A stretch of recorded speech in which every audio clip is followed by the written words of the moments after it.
From Harry Hurley Way in the world's playground to the broadcast pioneers of Philadelphia Hall of Fame, you're about to find out why Harry Hurley has been named to the Talkers Magazine list of the 100 most important talk show hosts in the nation.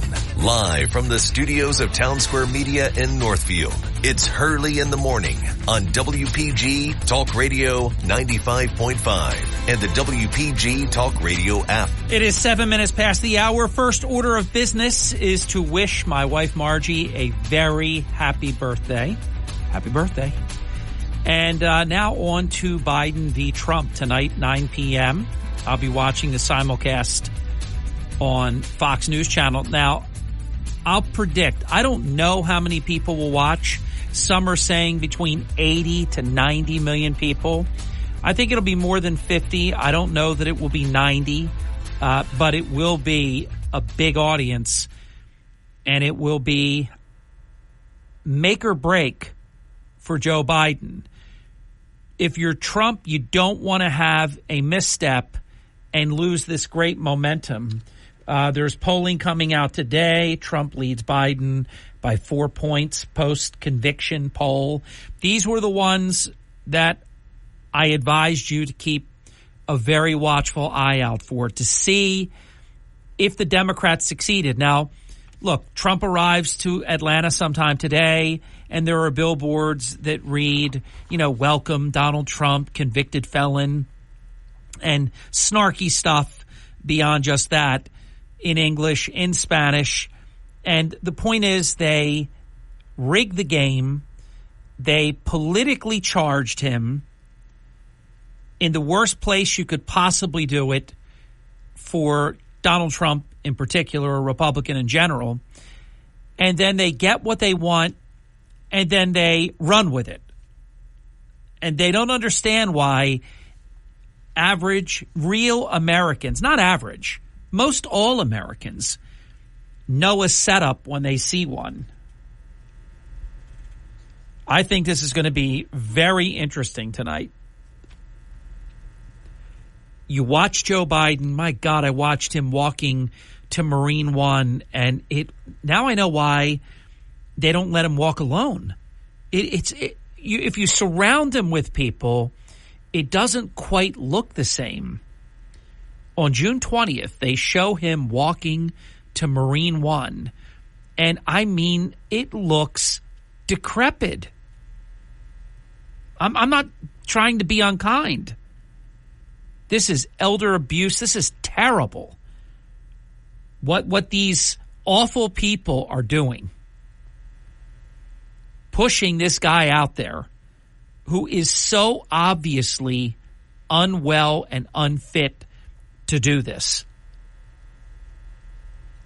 So it's make or break for Joe Biden. This guy has been in an oxygen tent, in a medical, makeshift hospital, whatever he's been doing for 7 days, unseen. Tell me, really, is there anything natural about that? It's wrong. It's all wrong. Here's what I would do. There's so many things I would do. Boy, I'll tell you, I know Trump's going to be great. I would love this opportunity to just have that one-on-one. I don't care about CNN, whatever they say. It doesn't even matter. And I really think Trump, I know that the goal is, what they're telling Biden is, we're not going to talk about your record because his record is terrible. They're going to try to trigger Trump, make him flip out. It's what I've told you all along. They know their guy can't win, so they're trying to disqualify your guy. Then they're all that's left standing. I was about to call him Patrick. Robert Kennedy Jr. gave a great interview on Trump and Biden, this debate. And he was absolutely all over that Trump will win, Biden can't win. It was very illuminating. a lot more polling data out since yesterday when we gave you all that other good news. I'm telling you, the only bad poll, and it wasn't even that bad, Trump led in every battleground state.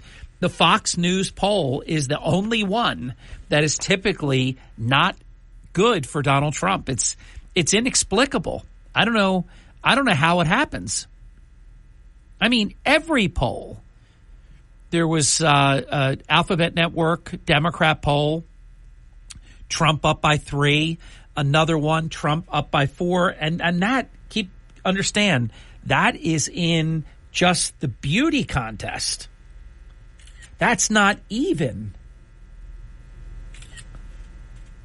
the battleground states. And then when you go into the tabulars and you go to the 7 key battleground states, the news is tremendous for Trump. He's winning everywhere, in every single poll, in every single battleground state.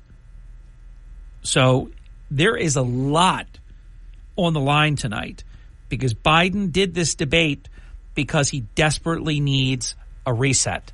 He needs a game changer. They tried with charging Trump. They tried with convicting Trump. They tried with charging him in multiple states. I mean, they're doing everything they can to try to disqualify Trump. And I'm telling you, he is going to pull this thing off, and it should be studied. I don't believe there's another person in this country that could have endured Joe Biden. Now think about this. If Joe Biden had done to him, and you could do it, think about how many courtrooms if you wanted to do lawfare with all of these millions of dollars from all these countries and all the wire transfers. It's just such a shame that our media is so dishonest that they don't tell you these things. And they're easy to forget. Admit to yourself, how many of you forgot all these Joe Biden things? All the money. How does he have these multiple homes? I read a story that was absolutely stunning, and it was, of course, Daily Mail in the United Kingdom, how the Bidens use their homes and they take loans, millions and millions and millions and millions and millions and millions. I'm not lying. I wasn't being repetitive there. They outlined like $5 million and more of loans that the Bidens take out. I mean, one of the homes they bought for like $350,000. Now, I know there's appreciation over time, but how are you taking these millions of dollars? And what do you do? What do you need it? What are you doing with that? There is so much. Biden could be in dozens of courtrooms around this country if he were to be treated the way that the Democrats have treated Trump. So let me tell you what this scam is, and I guess Biden, if he can remember, will say it tonight. All of a sudden, 16 economists on the day of the debate come out and release the dangers of electing Trump. Just the title of that is acerbic and wrong. 16 economists on the dangers of electing Trump. And they did a letter. And it's a bunch of people you've never heard of. I think maybe I've heard of one of them, Robert Schiller. I don't really know any of the other ones, except to tell you that out of 16, something like 10 or more have contributed to Joe Biden. And they put this letter out how Trump's economic policies would be bad. And again, like Nobel economists. Remember 51 intelligence people? Remember that one? Now it's 16 Nobel economists sign letter about risks to the U.S. economy of a second Trump presidency.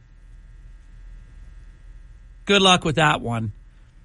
We've seen what the last 3.5, 4 years have brought. I put a list together that I want to share with you when we come back.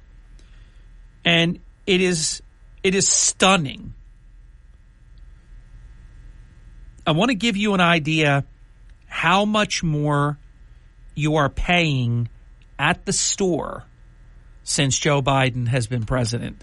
That's what I would hit Joe Biden with tonight. Okay, Joe, I'm serious. If I was Trump, in the first question, I would say, Joe Biden's going to call me the worst president in American history. Joe Biden's going to call me a convicted felon. Joe Biden's going to call me this. He's going to call me that. And all of that is because his record, and he won't be talking about his record tonight, but I will, is indefensible, and here's why. And I would talk about everything because everybody watching is going to be like, oh, man, right on, Trump. It's all true, what you're saying.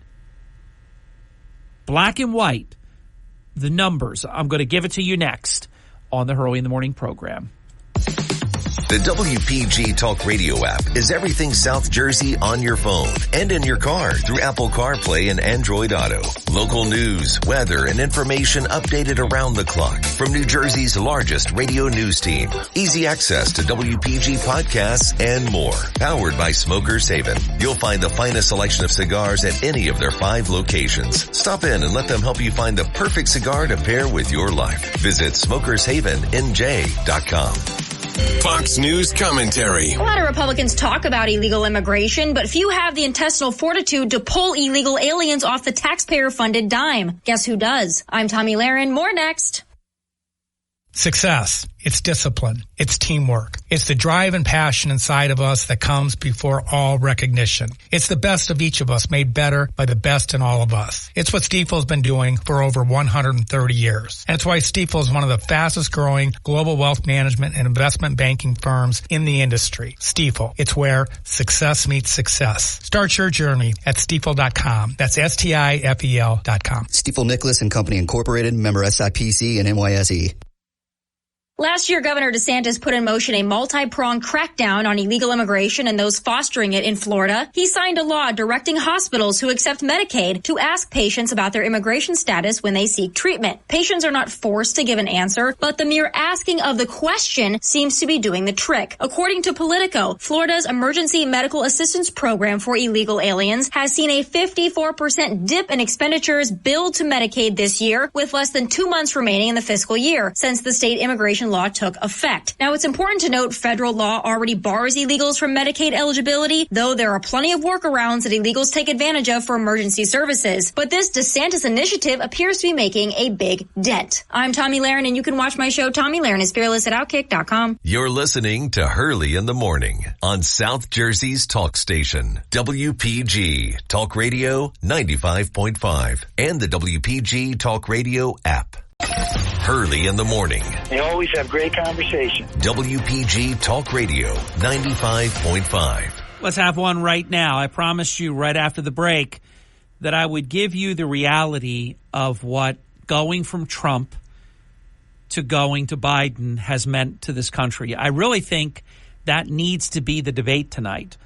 I know what Biden is going to try to do. I know what Fake Tapper and Dana Bash, great names, isn't it? Fake and a Bash.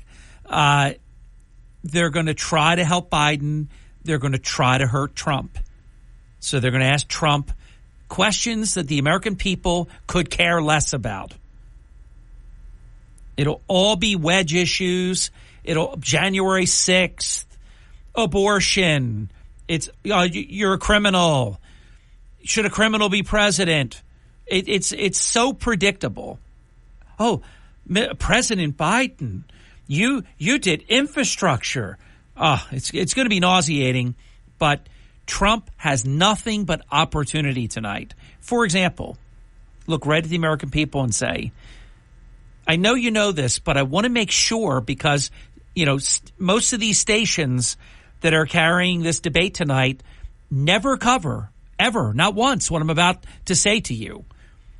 Eggs cost 98% more than when I left office.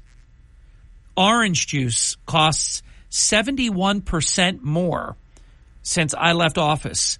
A loaf of bread is 53% more since I left office. I'm not done, but let me do a quick sidebar.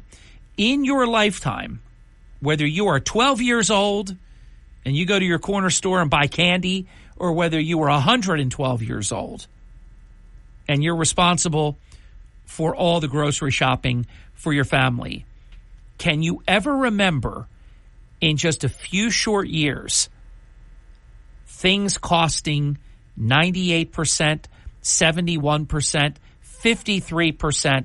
So when you hear that Joe Biden has the prices are up 20% under Joe Biden, that's everything overall, and maybe that's true and maybe it's not true. But what I'm telling you is true. Eggs, 98% more. Orange juice, 71% more. A loaf of bread, 53% more. I'm thankful that I gave this up a good few years ago. Soda, 45% up. Coffee, 44% up. Ground beef, 35% up, and I don't believe that because I think it's more. Chicken, 33%. I don't think that number's right either, but it's still eye-popping and terrible. Milk, up 30%. It's really up 36%, and it came down 1%, so it's like 35%. Potatoes, which I write about this morning, actually, of the mashed variety. A chef wrote, ink for mashed potatoes? And the answer to that is yes. And it's the very first paragraph of my article is that you rarely see mashed potatoes get covered. It's why I did it. Bacon, up 17%. Sounds low to me. Strawberries, up 15%. So what did I give you? About 12, 13 different items. And there's more because it's everything. That's what I do if I'm Trump. Look how much gasoline costs you. Look how high inflation is. Look at the cost. Now, my opponent is going to say that he's bringing inflation down. Is he bringing down the costs? He's raided the strategic petroleum reserves of our country that are for an emergency, not for his incompetence. By greenlighting the Russia pipeline and shutting down ours and doing all these other things that took us from energy independent and a net oil exporter to where we are now paying, I'm paying over $4 a gallon. I'm paying $4.19.9 per gallon, and that is ridiculous. I have a belief, and I've had it for a long time, gas should never be more than $2 a gallon, in my opinion. And it should even be less than that.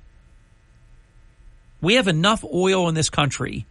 If you put the right person in, Donald Trump, on January 20th at 12 noon, and he inspires the energy industry to ramp up refinery capacity and get us back in business, also known as drill, baby, drill, there's no stopping us. There's no stopping us in the area of oil and in terms of natural gas. And then, yes, I have no problem. You know, I have solar. Go for it.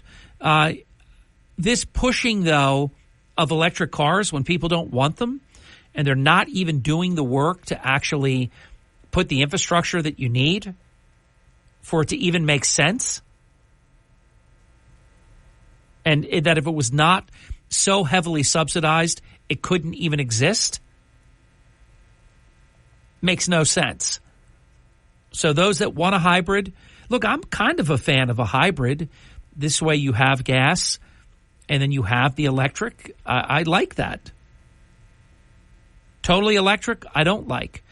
I feel it puts you in a position where, you know, you can just run out of power and you're just stuck somewhere.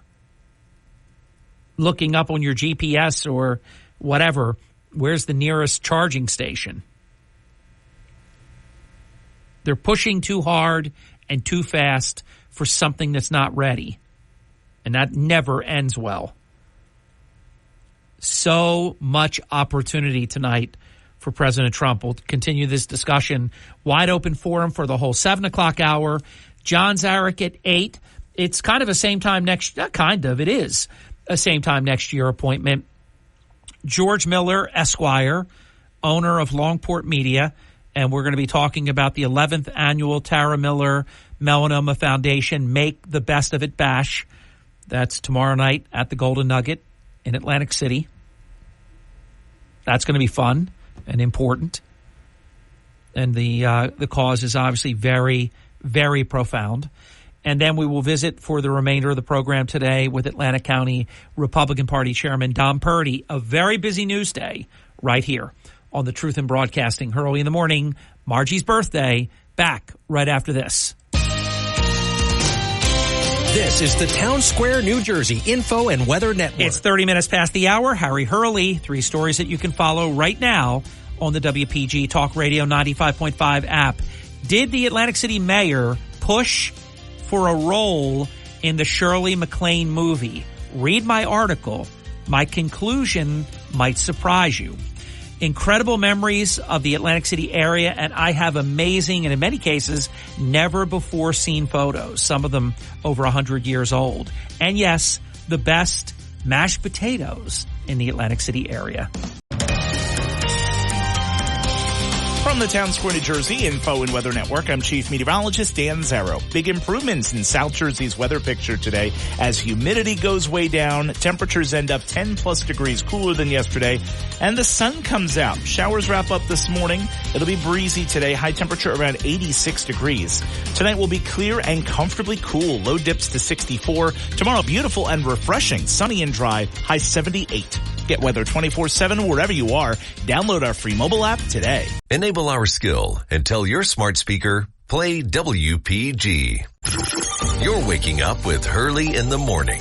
I'm looking for trustworthy news. WPG Talk Radio 95.5. Stay close. We've got it right here. 35 minutes past the hour. Here's a few other things that I would make sure that I did tonight. Now, there are a couple concerns that I have. Nothing about Trump. He'll be fine. These moderators these rules are set up to do great mischief. These moderators have way too much power. They're going to talk way too much. Do you know it was once calculated that most of these Democrats slop moderators talk for like 30% of the time? You should ask a question and shut the hell up. How can you be 30% of 100%? How is that even possible? But they are. And what they have tonight, that you do something like it's your turn, you get 2 minutes, 2 green lights pop up on your podium, and you're on, you get 2 minutes, your opponent gets a minute. Then there is this counter rebuttal thing that the moderators can decide. Then they can also decide, do they want to do more? So like if they're doing the abortion question and Trump answers it briefly, it's, resides in the States now. I'm sure they're going to bring up this decision, or is it a decision? Because there was a leak yesterday, and I do want to talk about that in a moment. And they're going to bring up abortion again.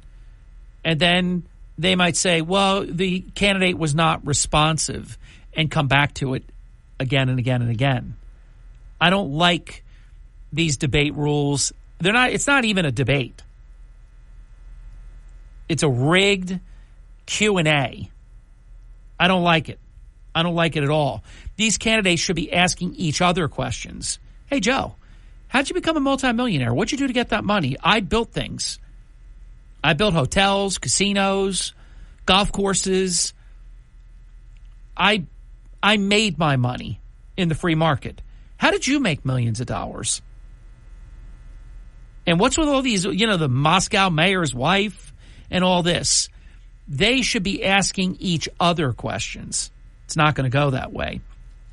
So Trump's going to have to do it within his own time. And for example, if you get the abortion question, yes, the Dobbs decision, the Supreme Court ruled, and I would always say Associate Justice Ruth Bader Ginsburg also agreed her entire career that the issue of abortion was incorrectly decided by the Supreme Court. Roe v. Wade never should have happened that way. It was always a states' rights issue, and that is where it is now. I agree with the late, great RBG. I would do that. Then I would say, I have a question for my opponent. Joe, can you name, there's 3 young women that are widely in the news, almost 24/7, Joe, that were murdered by illegal migrants. Can you name one of them? First and last name. Can you name one? I don't think Joe Biden can do it. And if he can, then, oops, good. Can you name 2? Will Joe Biden remember Laken Riley's name? Trump does. Would Joe Biden remember Jocelyn Nungare, 12-year-old girl? Her funeral is today. Did you know that, Joe? You haven't called any of their families. I would bring that up. And, Joe, we know why you can't. Because they would rip into you. You had their kids killed. Do you remember Rachel Morin, Joe? 3 questions in a row, I would bring one of them up after Joe couldn't name one. Will you remember them after you walk out of here tonight, Joe? In 90 minutes, will you remember them? Why didn't you call their families? Everybody listening, if you were the president, I know you would have called the families on behalf of the country, how we mourn for you, your impossible loss. There's no doubt about it. You would do that. Instead, what Joe Biden has been doing with 16 people in a blimp hangar, and they're keeping him up, see if he can stand for 90 minutes. They're trying to change his clock so that he can be sharp at 9 o'clock at night, because obviously there's not a day he's been president that he's awake at 9 o'clock at night.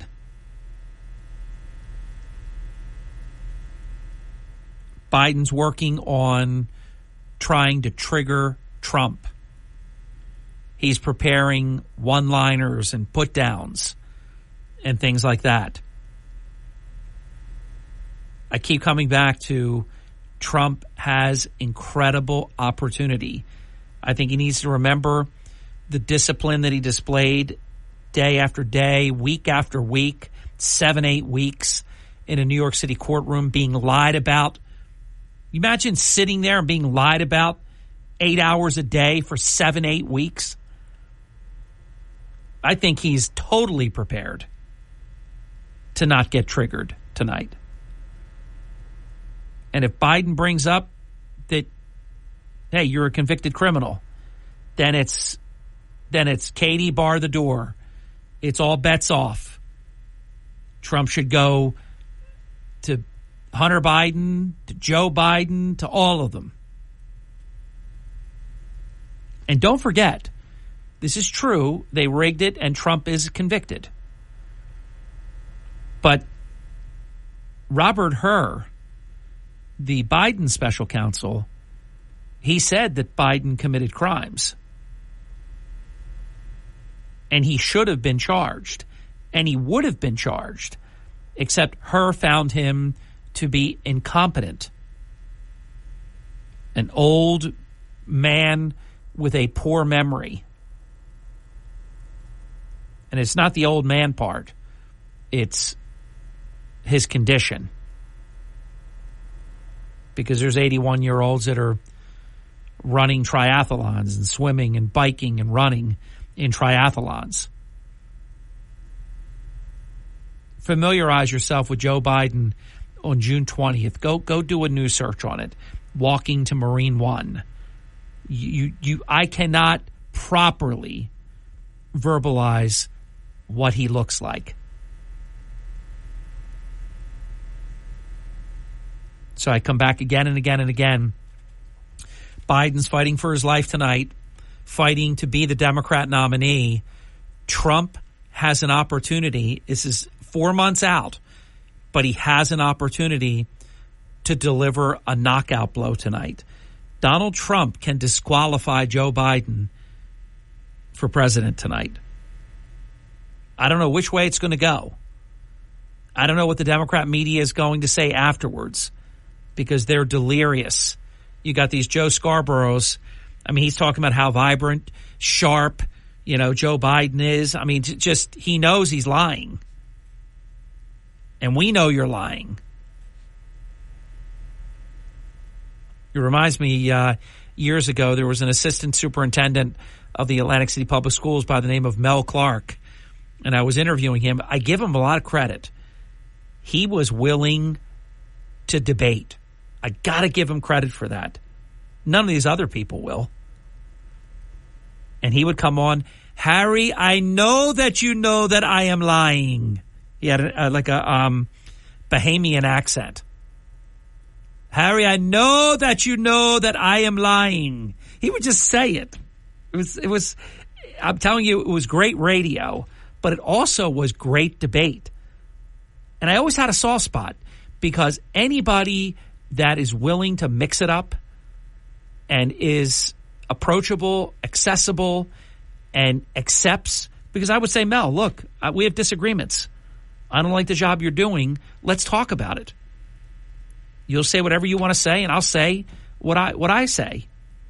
And he always came on. You don't see that much anymore. They hide because they can't defend their position. 46 minutes past the hour. Wide open forum coming up right after the top of the hour break. John Zarek at 8. George Miller at 9. Dom Purdy for the second half of the 9 o'clock hour. It's a busy day. Margie's birthday on the Hurley in the Morning program. You're waking up with Hurley in the Morning. Brigantine. Mays Landing. EHT. Ocean City. WPG Talk Radio 95.5. South Jersey's talk station.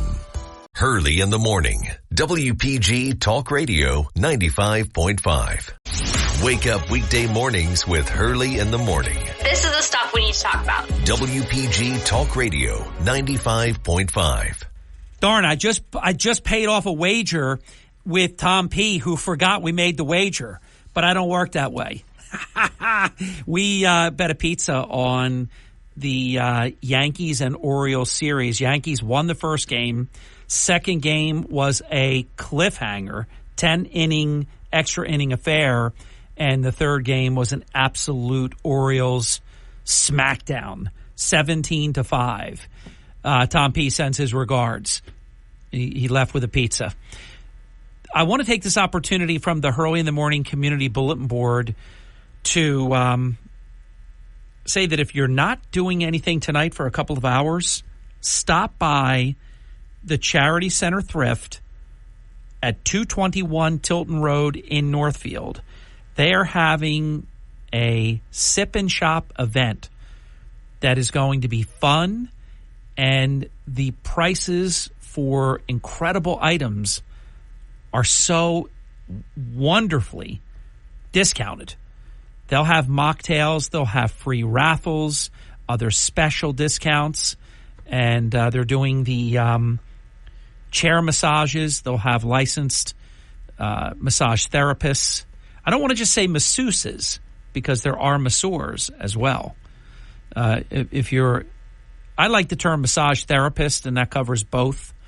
But if you're a man, you're a masseur. If you're a gentle lady, you are a masseuse. Sometimes the terms get mixed up a little bit, and men get called masseuse. That's not true. But anyhow, they're also having a great event. It's a Merry Christmas in July on Saturday, July 20th. And we'll tell you more about that as we get a little bit closer. But that's going to have just great events. Giant cornhole game, dunk tank, Christmas piñata, Christmas raffle baskets, hot dogs that you can buy, pictures with Santa, and a whole lot more. It's all happening at the Atlantic City Rescue Mission's Charity Center Thrift right here in Northfield, right down the street from Broadcast Center. So check this one out. What do they say? Politics makes strange bedfellows. And I've been saying it from the beginning. John Fetterman, he has been very solid in a lot of areas where I'm sure the Democrats are not happy with him at all. Benjamin Netanyahu said the following. Who would have believed this? At the time of the debate between Fetterman and Oz, who would have believed that a short time later, the prime minister of the great state of Israel would say, quote, "We've been through dark times in these months of anguished war. During that time, I can say that Israel has had no better friend than Senator John Fetterman," quote, unquote. Now, understand, Obama was terrible to Israel.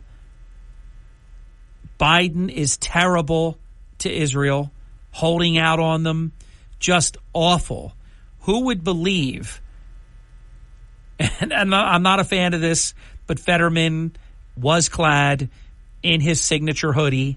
He didn't get dressed up for the Prime Minister of Israel either.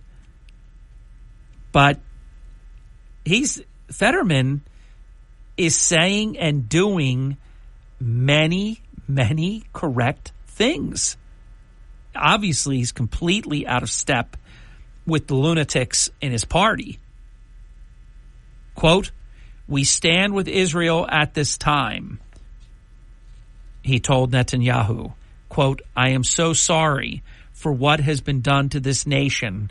It is an honor to be here today." And he also said to Netanyahu that he didn't really think, he deserved any credit or anything. He was just doing his job. So I thought that was pretty neat, and I wanted to mention it to you. The Supreme Court made several decisions yesterday. They made them before, but announced them yesterday, and there are still more to go. My prediction is anything involving January 6th. I could be wrong on this, but I don't think I'm going to be wrong. And also the case that would be relative to President Trump and his documents case with Jack Smith. I think they hold them until tomorrow. They added tomorrow. They still have something like at least 10 cases to announce. They don't have to get them done by tomorrow, but they typically do. It has, like one time in the last 15 years, it has gone into July, but usually, and then tomorrow is the last Friday. Believe it or not, Monday is July 1st. And on Monday and Tuesday, I will be hosting the Guy Benson Show both days. Let me just double check my day timer, but I'm sure it's true. Give me 1 second. Yes, and what I said is verified.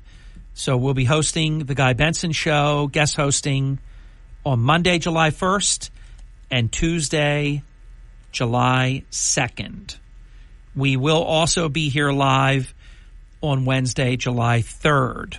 I will not be here live on Thursday, July 4th. But as they say, the show will go on, and we already have put together with Chris Coleman a great show for our Independence Day. Congressman Troy Niels said Donald Trump will easily win the presidential debate tonight because his policies are clearly superior to those of President Joe Biden's disastrous term in office. Neal said that when the former president speaks about all that he achieved as chief executive, it will serve as, quote, a compare and contrast to what the American people are witnessing today, under the leadership of Joe Biden, and America can see it. Niels emphasized that, quote, it is plain and clear for everyone to see the disastrous policies, the southern border, the inflation, the groceries, the energy, the endless wars we have across the globe. It is a crime. The American people understand it is clear that we were in much, much better shape 4 years ago than we are today. So all Trump needs to do is to talk about his policies, and tonight will be the general election. That's what I said. Now, this is the interesting thing about this. Joe Biden, he is being instructed by 16 people like Ron Klain. Hear me on this. He's being instructed, do not talk about your record. What incumbent in the history of this country doesn't talk about his record, but instead talks about his opponent? Trump is like a planet. I think I take the word think out. I know that it is the Iranian election for president. If you remember that title is ridiculous to say, the dictator. The dictator died in a helicopter crash. I think it was a helicopter crash. It might have been a plane crash, but I think it was a helicopter crash. So the president died. Mahmoud Ahmadinejad tried to come back. The mullahs said, nope, you're out. So he's out. But they have a bunch of people running. And guess who the campaign is all about? And your media is not telling you this, but I will. Their whole campaign is about which one of them will be tough enough to go up against Donald Trump. It is a foregone conclusion in Iran that President Trump is going to be the president come January 20th. Think about this. The current occupant has been in office for almost 4 years and is running for re-election. The incumbent president is almost always, even Jimmy Carter was the overdog against Reagan, even though Reagan won in some 48 state landslide or something. It was absolute wipeout against Jimmy Carter. Oh, they said, a lot changed over the weekend. Oh, really? Carter was winning until Tuesday? Really? But even then, Carter was the overdog. You've got all the candidates in Iran. I'm the toughest one. I'm the one that'll be able to go up against Trump. I'm the one. Trump is the whole thing. Nobody's saying who could be the president to go up against Joe Biden. It's so obvious who should be the next president. 609. From Harry Hurley Way in the world's playground to the broadcast pioneers of Philadelphia Hall of Fame, you're about to find out why Harry Hurley has been named to the Talkers Magazine list of the 100 most important talk show hosts in the nation. Live from the studios of Town Square Media in Northfield, it's Hurley in the Morning on WPG Talk Radio 95.5 and the WPG Talk Radio app. Hey, thank you. We're back 6 minutes past the hour on this special edition of the Hurley in the Morning program. Margie's birthday today. That makes it a special edition right there. And we've been doing, if you're just joining the program, check out when Chris uploads the podcast later. Please download, because we did cover a lot of good debate content in the last hour. We're going to take your phone calls. This hour, we'll be joined by John Zarek in the 8 o'clock hour. George Miller, Esquire, same time next year appointment. He is the owner of Longport Media. So what is it like? Has Macy's brought gimbals onto the program today? It sounds a little bit like that. We're going to be talking about the 11th annual Tara Miller Melanoma Foundation Make the Best of It Bash that will be taking place tomorrow night. Hard to believe that this is the 11th annual. Tara was at the first, and then she passed.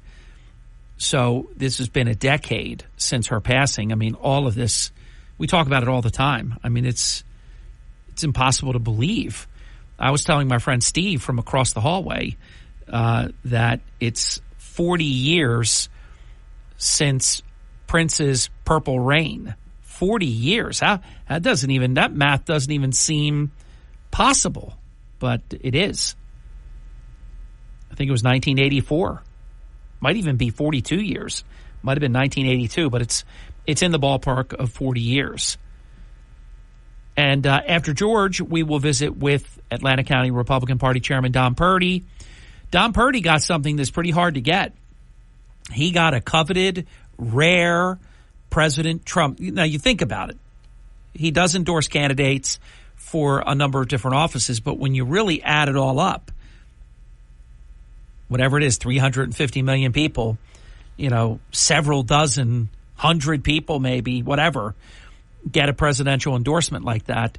We'll find out from Don Purdy how did that feel when he got the endorsement from President Trump for the National Committee position from New Jersey. So that was a big deal.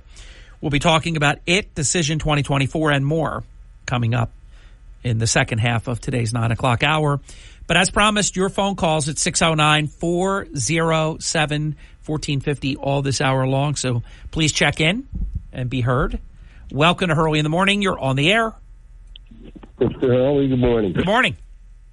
I think more people should start waking up at 6 and listen to you for an hour. It is the most diverse group of subjects that just start to percolate for the day. Thank you for that. Well, it's amazing, and it's thank you, because it's well earned. Well, I appreciate you. Job. I appreciate it. Thank you. Appreciate you saying that. What do you think? Let's talk a little bit about tonight. I'm going to be sleep deprived when I come in because I could just go to sleep and I could watch it 2 o'clock tomorrow morning, but I don't want that. I want the feel of watching it live. So I'm going to take one for the team. I'm going to stay up until 11 or because I can't fall asleep right at 10:30. There'll be some, post-debate stuff that I want to keep, tabs of. So I'm probably going to get to sleep around midnight, get up at 2, and come in here and then yap about it. But what are your thoughts about tonight? This is a what if it happened, where he came out, or Biden would come out on the stage and have absolutely no contact with Trump directly, but be totally apologetic to the audience for what he has done for the last 3 years. Wow. And he is going to change everything that he has done, beginning at the conclusion of this debate. Wow, that would be the Hail Mary of all Hail Marys, to admit that for 3.5 years you've been an abject failure and that you're going to flip the whole script. Look, I'm going to close the border. I'm going to lower taxes. I'm going to lower inflation. I'm going to lower prices. I'm going to change everything. I'll promise you this. 100%. That cannot happen. If you look at Joe Biden's entire career, even when he's busted, plagiarizing and things like that, he never admits to it. He never admits to anything wrong that he has done. And he's been wrong about everything. So he'd be apologizing every day. He's not going to do that. It's going to be worse than that. He's not going to talk about his record at all. He's going to do the exact opposite of what you're saying. He's not ever going to mention his record. He's going to be like Shecky Green, throwing out zingers and one-liners. That's all he's been doing. He's been sleeping, who knows what, blood doping, who knows what's going on for the last 7 days. Something weird, something unusual, something very unnatural and unprecedented for sure has been going on. And if we get Wide-Eyed Joe tonight and he blinks once in an hour and a half, then maybe then people will believe that something's not right here. But he's not going to talk about his record at all. He can't. This is going to be trigger Trump. Try to make Trump flip out. In all probability, that will happen. But a couple items that should be considered. Okay. Is it Biden on the stage? I won't say who it is because I don't want them to be, called like a kook or anything, and I'm certainly not calling you one, but there's somebody that this audience knows very, very well. And they sent me about 8 photographs the other day. And they said, I know this is going to sound crazy, but I'm not crazy. Remember, whenever somebody says, I'm not crazy, they're not crazy. They're not. Or usually when the person says, I feel like I'm going crazy, they're not crazy. The crazy person doesn't know they're crazy. So this person sent me 8 photographs, and they said, I believe that there is like a body double. There is somebody out there that's not Joe Biden. Paul McCartney, I don't know if you ever heard about this. There was a thing with Paul McCartney when they said there was a fake McCartney out there. I didn't believe that, and I also don't believe this. It's him in all his glory, but there are a lot of people that believe what you just said. More than people would think.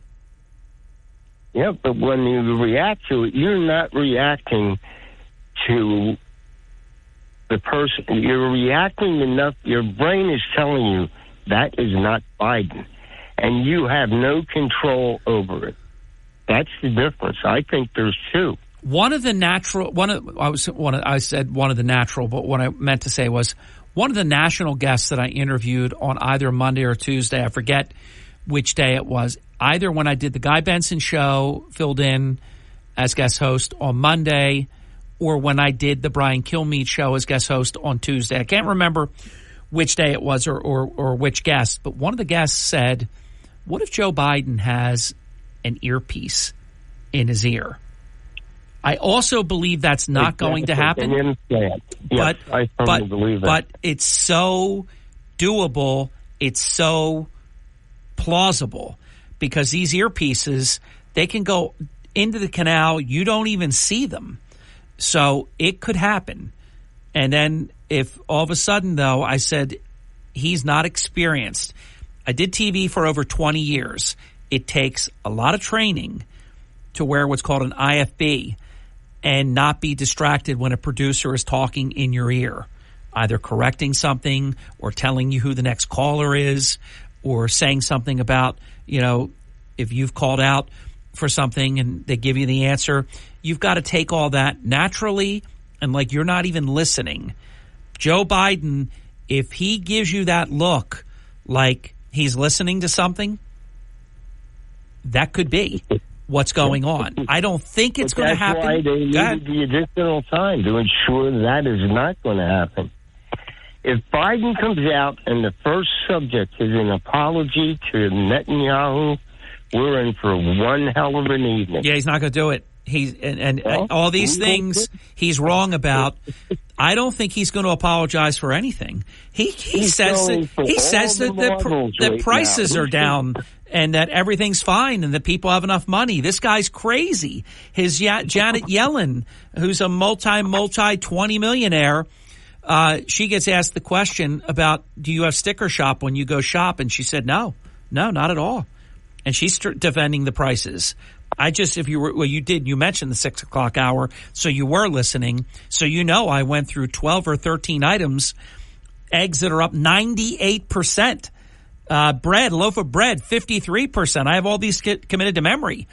It's crazy what's going on. And for the Secretary of the Treasury, the former immediate past chair of the Federal Reserve Board, to say, I don't have any sticker shock. No, everything's fine. These people are clueless.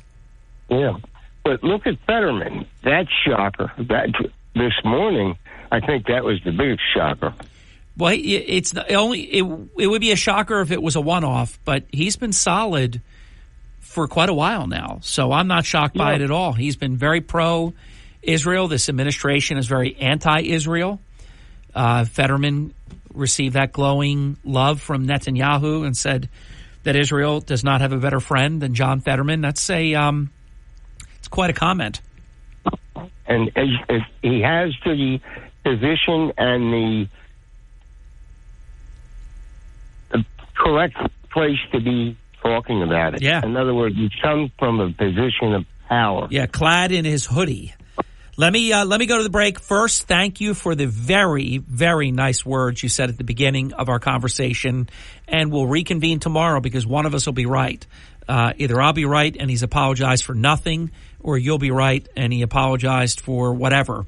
We'll compare notes tomorrow. Have a great day. Thank you, sir. Bye-bye. See ya. Bye-bye.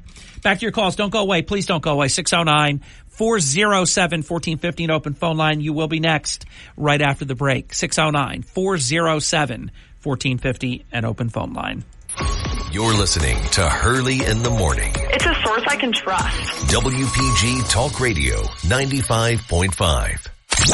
Turn up your radio. Here's the Sean Hannity Morning Minute. What's worse? Is it that China, Russia, Iran, North Korea, that they would try to influence our elections? That's bad. And we cannot allow them to have the capacity and the capability of doing that. And if we allow that, that's on us, not on them. We should know that they're capable and they're going to try to do things like that. Or is it worse when you have 51 intelligence officials, former and apparently current, which I'll get to in a second, coordinating with the Biden campaign to discredit allegations about the Hunter Biden laptop, which turned out to be very real, of which none of them knew anything about that laptop. There was no examination by any of them of that laptop. Check out the Sean Hannity radio show later today, right here. Hey, are you ready to give your home a summer makeover without breaking the bank? Well, Blinds.com has you covered with their 4th of July early access sale.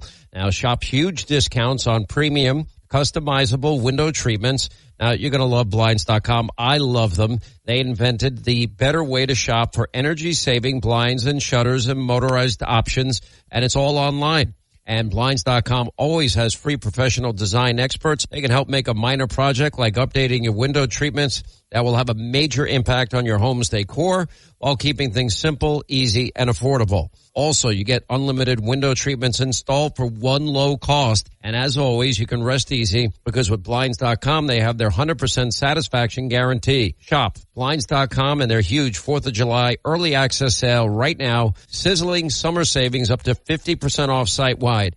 Get up to 50% off, but only for a limited time when you go to Blinds.com. Rules and restrictions may apply. Starting your day the right way with Hurley in the Morning. WPG Talk Radio 95.5 and the WPG Talk Radio app. You're listening to Hurley in the Morning. We live in a society where everybody is offended. WPG Talk Radio 95.5, South Jersey's talk station. We are back. Welcome back to your calls. We go at 609-407-1450. We have an open phone line. It is the Hurley in the Morning program. We'll call it Debate Day. Think about this. This debate is actually happening before either the Democrat or Republican nominee for president has even been selected. It's never happened before. And if you go to the next natural conclusion, hey, that's a good point. What's the rush? Why is there a debate in June? You know, what's up with that? They didn't even pick the nominees yet. And that is because Joe Biden wants to be able to say that he debated. And if it goes bad, there's a lot of time for it to be forgotten. I don't think they've made it clear. Frank Fahrenkopf and the official Presidential Debate Commission, think about how kind they've always been to the Democrat side in those debates. I covered them for 32 years. They've always bent over backwards for the Democrats. And here Biden says, I won't do that debate. Now, you can't do that debate because you have no control. Or at least not the control you have of this one, where you pick the moderators, you pick the station, you pick the format. I think Biden did make a silly mistake. There's two podiums. How much better could the position of one be than the other?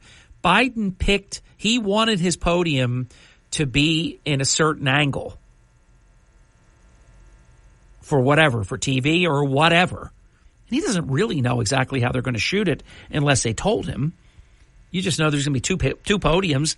And I defy anybody to really get too hung up on. That's why when there was like 16 candidates, if you were the first or the second, because they used to do that in the order of the polling, if you were one or the other, there was no difference. So Biden picked the podium. Trump gets the last word. You always want the last word. And especially if you're an embattled president like Biden with terrible poll numbers in every regard. I think that was a big mistake. It's not being talked about a lot. People think the media just says Trump will go last and that was decided by some kind of flip of a coin or something. No, what they did was Biden, it's like, if you like the movie, and I do, Secretariat, they flipped a coin and the person could pick, I think it was James Cromwell that plays the one role. You pick the horse you want. Well, Diane Lane, who played Penny Chenery, she got the horse she wanted. The brother said, no, you were the first loser. You got the horse he didn't want. She said, no, I got the horse I wanted. It was a legacy of bold ruler and all this lineage and stuff. So Biden picked the podium instead of picking to go last. That's incoherent to me. Welcome to Hurley in the Morning. You're on the air. You know what? Good morning. Good morning. In the Lincoln-Douglas debates, there was no moderator. They spoke in turn. One would speak, and then the other would speak. And I think they're doing this question and answer thing so that Biden will have a memory help, because all he has to do is answer the question he's being asked. Correct. You raise a very good point. But in fairness, in modern history, it wouldn't be that Lincoln speaks for an hour and a half and then Douglas speaks for an hour and a half. So it would always be either the candidates asking questions, the panel asking questions, a debate moderator asking questions. So I really have no problem with that. But I do agree with you. They picked a format that was friendly to Biden. I think that they know the questions, just like Donna Brazile got busted giving the questions when Hillary was running against Trump. Trump has always had headwinds against him from the very beginning. They try to cheat him at every turn. So I'm confident that Biden, if he met you and then 5 minutes later you walked up to him, I believe he would not know that he met you. Yes. He's got short-term memory difficulty. And I can't prove that, but I sense it. And so what Biden will try to pull from is everything they jammed in his head that he can possibly remember, but anything new is hard for him to remember. That's why he needs the note cards that say, sit down, stand up, Kamala Harris is smart. I mean, all these things. Who writes that? Sit down, stand up, you leave. I mean, I've never seen anything like this before. And go try to make somebody care. It's like this is normal. This is crazy what's going on. But I swear that's on the note cards they give him. He can't have any of those note cards. So unless he's like Alfalfa Schweitzer and he's writing cheat notes on his hands, little rascals writing on his hands, he's going to have a real problem tonight because he can't possibly remember much of what anybody tells him that's been current. Where I think he can pull it off if he does, the last thing to go is your long-term memory. So if he can draw from things that he remembers from 10, 20, 30, 40, 50 years ago, and any of them that make sense in the world today. Because look, Reagan, his speech, A Time for Choosing, if he gave that speech, every word of it today, you would think that he gave that speech on June 27th of 2024. So that's how I think Biden pulls this off, with the note cards, with the teleprompter, and with remembering what he can remember from long ago. So that I'm going to be looking for all of this. I'm also going to be looking for Jake Tapper and Dana Bash asking questions that provide the answer within the question to Biden. Not only that, they'll be in sequence. He'll know. He's already known what he's going to be asked, and he can limit his answer to the question. But I swear to you, I can't prove it, but I swear to you, I believe even if he knew 10 questions that he was going to get, and you told him a half hour before the debate, Mr. President, question number 1 is going to be about abortion. Question number 2 is going to be about immigration. Question number 3 is going to be about your infrastructure bill. Question number 4 is going to be about this.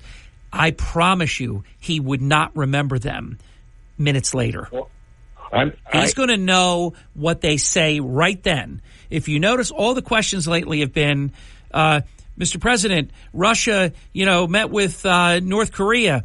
Do you agree with that? No. So he knows. That's the extent. Yes, he knows what he knows for a given moment at a time. It's like fractured fairy tales. It's going to be a problem. He's not. Think about this. Trump has been out there getting his face kicked in, sitting 8 hours a day for 8 weeks, being lied about, and he kept his cool. So if they think they're going to trigger him, I don't think they're going to get away with it. I don't think he's going to, take the bait. Biden, though, has always had the note cards with his name printed on them. He doesn't even remember his cabinet. He was doing a speech one day, and it was all about Homeland Security. He didn't know that his Homeland Security secretary is Alejandro Mayorkas. So he started babbling something incoherent, and he said, I'm not going to remember the name. And then he just goes on like that's normal. Can you imagine? I mean, we have a meeting every week. Could you imagine? We're at the table, and I don't know Steve, and I don't know Joe, and I don't know Chris. I don't know anybody. This is what's going on. And I think over 90 minutes, it has to somehow, some way, at some point, become apparent that this guy is really in bad shape. Now, here's the other caveat. I don't know what they've been doing for the last 7 days. It's pretty unnatural with the world and the condition that it's in for an American president to disappear for 7 days. The American people have literally not seen their president in 6 days. So what the hell is going on there? Maybe he's got a twin. Well, you're not the only person that believes that there's something funny like that. I'm not one of them, but a lot of people are saying what you just said. Yeah, he might have a twin. Who knows? Or somebody that looks very much like him and can speak like him. Well, that would be dangerous. My God. Wow. And look, it's not unprecedented. You've had world leaders that have body doubles and things like that. If he got busted either with an earpiece or with some kind of fake Biden, oh my God, forget about it. It's over. Yeah, well, it wouldn't be unusual for these guys to pull this off. They're mean enough to do it. I'm going to say that would be very hard to pull off because somebody would figure it out.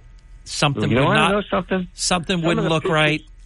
Yeah, some of the pictures in the paper don't look like it. It's true. I mean, it is some true. Pictures look completely different. But let me say something that would come to his defense, though. All of us have pictures, and we say, "Oh my God, I can't even believe that's me." Light and refraction and angles, you can look totally different. You can love a photo, and then if it was from a slightly different, light perspective or angle, you'll be like, "Oh my God, get rid of that one." So we can all look different. But I will tell you that in some of these photos that I see, sometimes his face looks thinner than it does in other photos. Yeah, you're helping him out with that, with what you're saying. I know, but I'm saying also, too, that he might be bloated or he, binged a little bit. You can put 5 pounds on by eating a Storm Up for, a day or two. 5 pounds is nothing. And then your face would be fuller than it is. But I hear you on this. I'm not buying it, but I don't blame anybody that says any of it, because this has been so unnatural, what has gone on for the last 3.5 years, that we have a media that should be flipping out at the lack of access that they get, They had nothing but access to Trump, and they couldn't hate him anymore. This guy shuts them out completely, lies to them repeatedly, and they love him. It's Crazy Cats and Ignats, if you remember the cartoon. It's too bad. Well, what I think Trump has to do, and I think he will do, is he'll have to prolong his answer and include a lot of crap that these guys are pulling off. Well, remember, prolonging his answer is a relative statement. He gets 2 minutes. Then you get a minute on the rebuttal. So they got that all locked up, too. Trump does take a while sometimes. He's going to have to tonight to be very pithy at what he does. He's used to speaking for 2 hours at a rally himself, and he can do that extemporaneously. I've seen the teleprompter go down for the entire rally. He did the one in the Bronx. He did the whole thing, extemporaneously. He's ready to go, but he only gets 2 minutes. So you don't have, and that sounds like a long time, but it goes very quick. Yeah. But the other thing is, we'll watch Biden's answers. If they're quick and short and within 30 seconds, you know what. Well, yeah, you just hit the nail on the head. If anything that politicians do is they can talk. They can talk and talk and talk you to death. Nobody would ever leave a crumb, a second on the table. I do predict Biden, it'll be one of those things where, you still have 30 seconds. He'll be done after 30 seconds. It's going to be hard for him to speak for 2 minutes. Yeah. So that's why Trump's got to take the advantage of it. Yeah. And besides, they need the time for the program, too. Trump needs to take every question that they give that will be their January 6th and you're a criminal and all of this, abortion and everything they want to talk about, and answer it in 10, 15 seconds, and then spend the remaining minute and a half to minute and 45 seconds talking about what he wants to talk about. That's right. All right. You have a great day. Thank you. I went long. I've got to go. Don't go away. You're going to be next, my friend, and you'll be right after that. We will be right back. It is the Hurley in the Morning program. This is the Town Square, New Jersey Info and Weather Network. 38 minutes past the hour. I have 3 stories that you can follow right now on the WPG Talk Radio 95.5 app. Did the Atlantic City mayor push for a role in the Shirley MacLaine movie? Don't judge. Read my article. You might be surprised at my conclusion. It's an incredibly fair piece. Incredible memories of the Atlantic City area with amazing photos. And we have found, with a lot of help from our friends and foodies, the best mashed potatoes. From the Town Square, New Jersey Info and Weather Network, I'm Chief Meteorologist Dan Zarrow. All the nasty storms have exited at this time. We're just left with some rain, light stuff over New Jersey to start your Thursday morning. Clearing skies will take over soon enough. It'll be breezy, way less humid, and still warm today. High temperature 86 degrees. Tonight, clearing comfortably cool, low 64. And tomorrow looks fantastic, sunny and dry, high of 78. Get weather 24/7 wherever you are. Download our free mobile app today. WPG Talk. You're waking up with Hurley in the morning. WPG Talk Radio 95.5.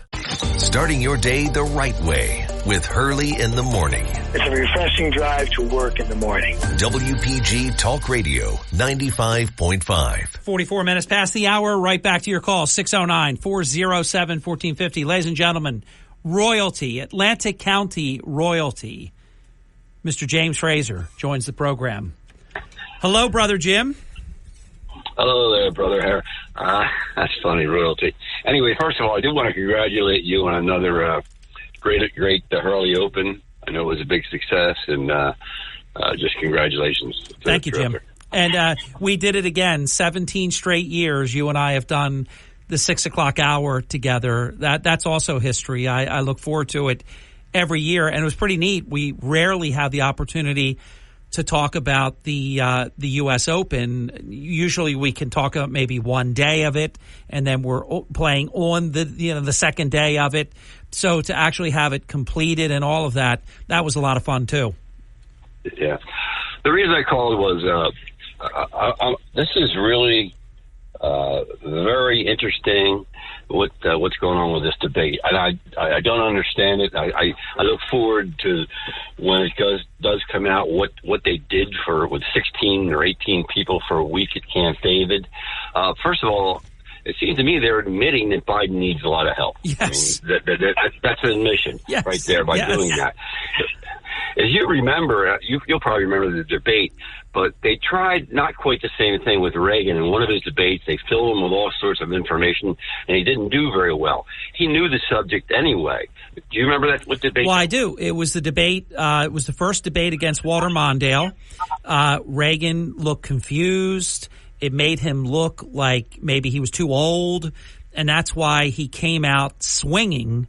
They let Reagan be Reagan in the second debate, and he said to Walter Mondale, I will not make age an issue in this election. I will not make your youth and inexperience, so on and so forth. And even Mondale burst out laughing. But you're right. They tried to fill up Reagan, cram him for the test, and it was terrible. But, yeah, exactly. And so here you have Biden, who's been in public service for, 50 years? Yes. I mean, he has a lot of information. He knows a lot. Now, if someone asks you, Harry Hurley, hey, Harry, we're stuck for a speaker before whatever august body, and it's in an hour, I need you to talk on you know so many subjects. Let's just say the history of Atlantic City. You could do it. You would like to prepare for a couple hours, but if you couldn't, you could talk on that subject for an hour easily. You could take questions on that. If someone asked me to speak on the history of golf or the history of Atlantic City Country Club, I would like a little time to prepare. But if I didn't have it, I could speak on that subject. This is what I don't understand about this. I mean, as I said, Jim, I think you do understand it. This is all de facto resignation that we have a president with a mental acuity problem, and he cannot stand on his own 2 feet. That's why they wind him up with no cards with his name on them. They even have his name on the no card, so he remembers who he is. He's a man that Robert Hur, the special counsel, admitted, saying in a formal conclusion report that Joe Biden didn't know when he was vice president. He didn't know when his son died. You get it, Jim. He needs, like you said in the beginning of your narrative, he needs 16 people in a blimp hangar to get ready for a debate that usually the challenger is having mock debates and people playing Joe Biden and all. Trump is just going out campaigning, giving speeches, answering questions, and he feels that he's prepared his whole life for this debate. It's unprecedented what we're seeing. I've listened to all your callers, and some, as you say, I mean, doubles and all that, and I do believe that they are giving him something, and I'm just going to go on a limb and say I would guess it's something like Adderall, which could be dangerous. It might work for 45 minutes and then not work, but it's going to be interesting to see what actually happened at Camp David. Well, Jim, there are people that believe the cocaine in the White House was Biden's. Because remember, they never told us whose it was, and they know whose it was. And cocaine can jack you up. Trump didn't say Biden's on cocaine, but he suggested it in a debate.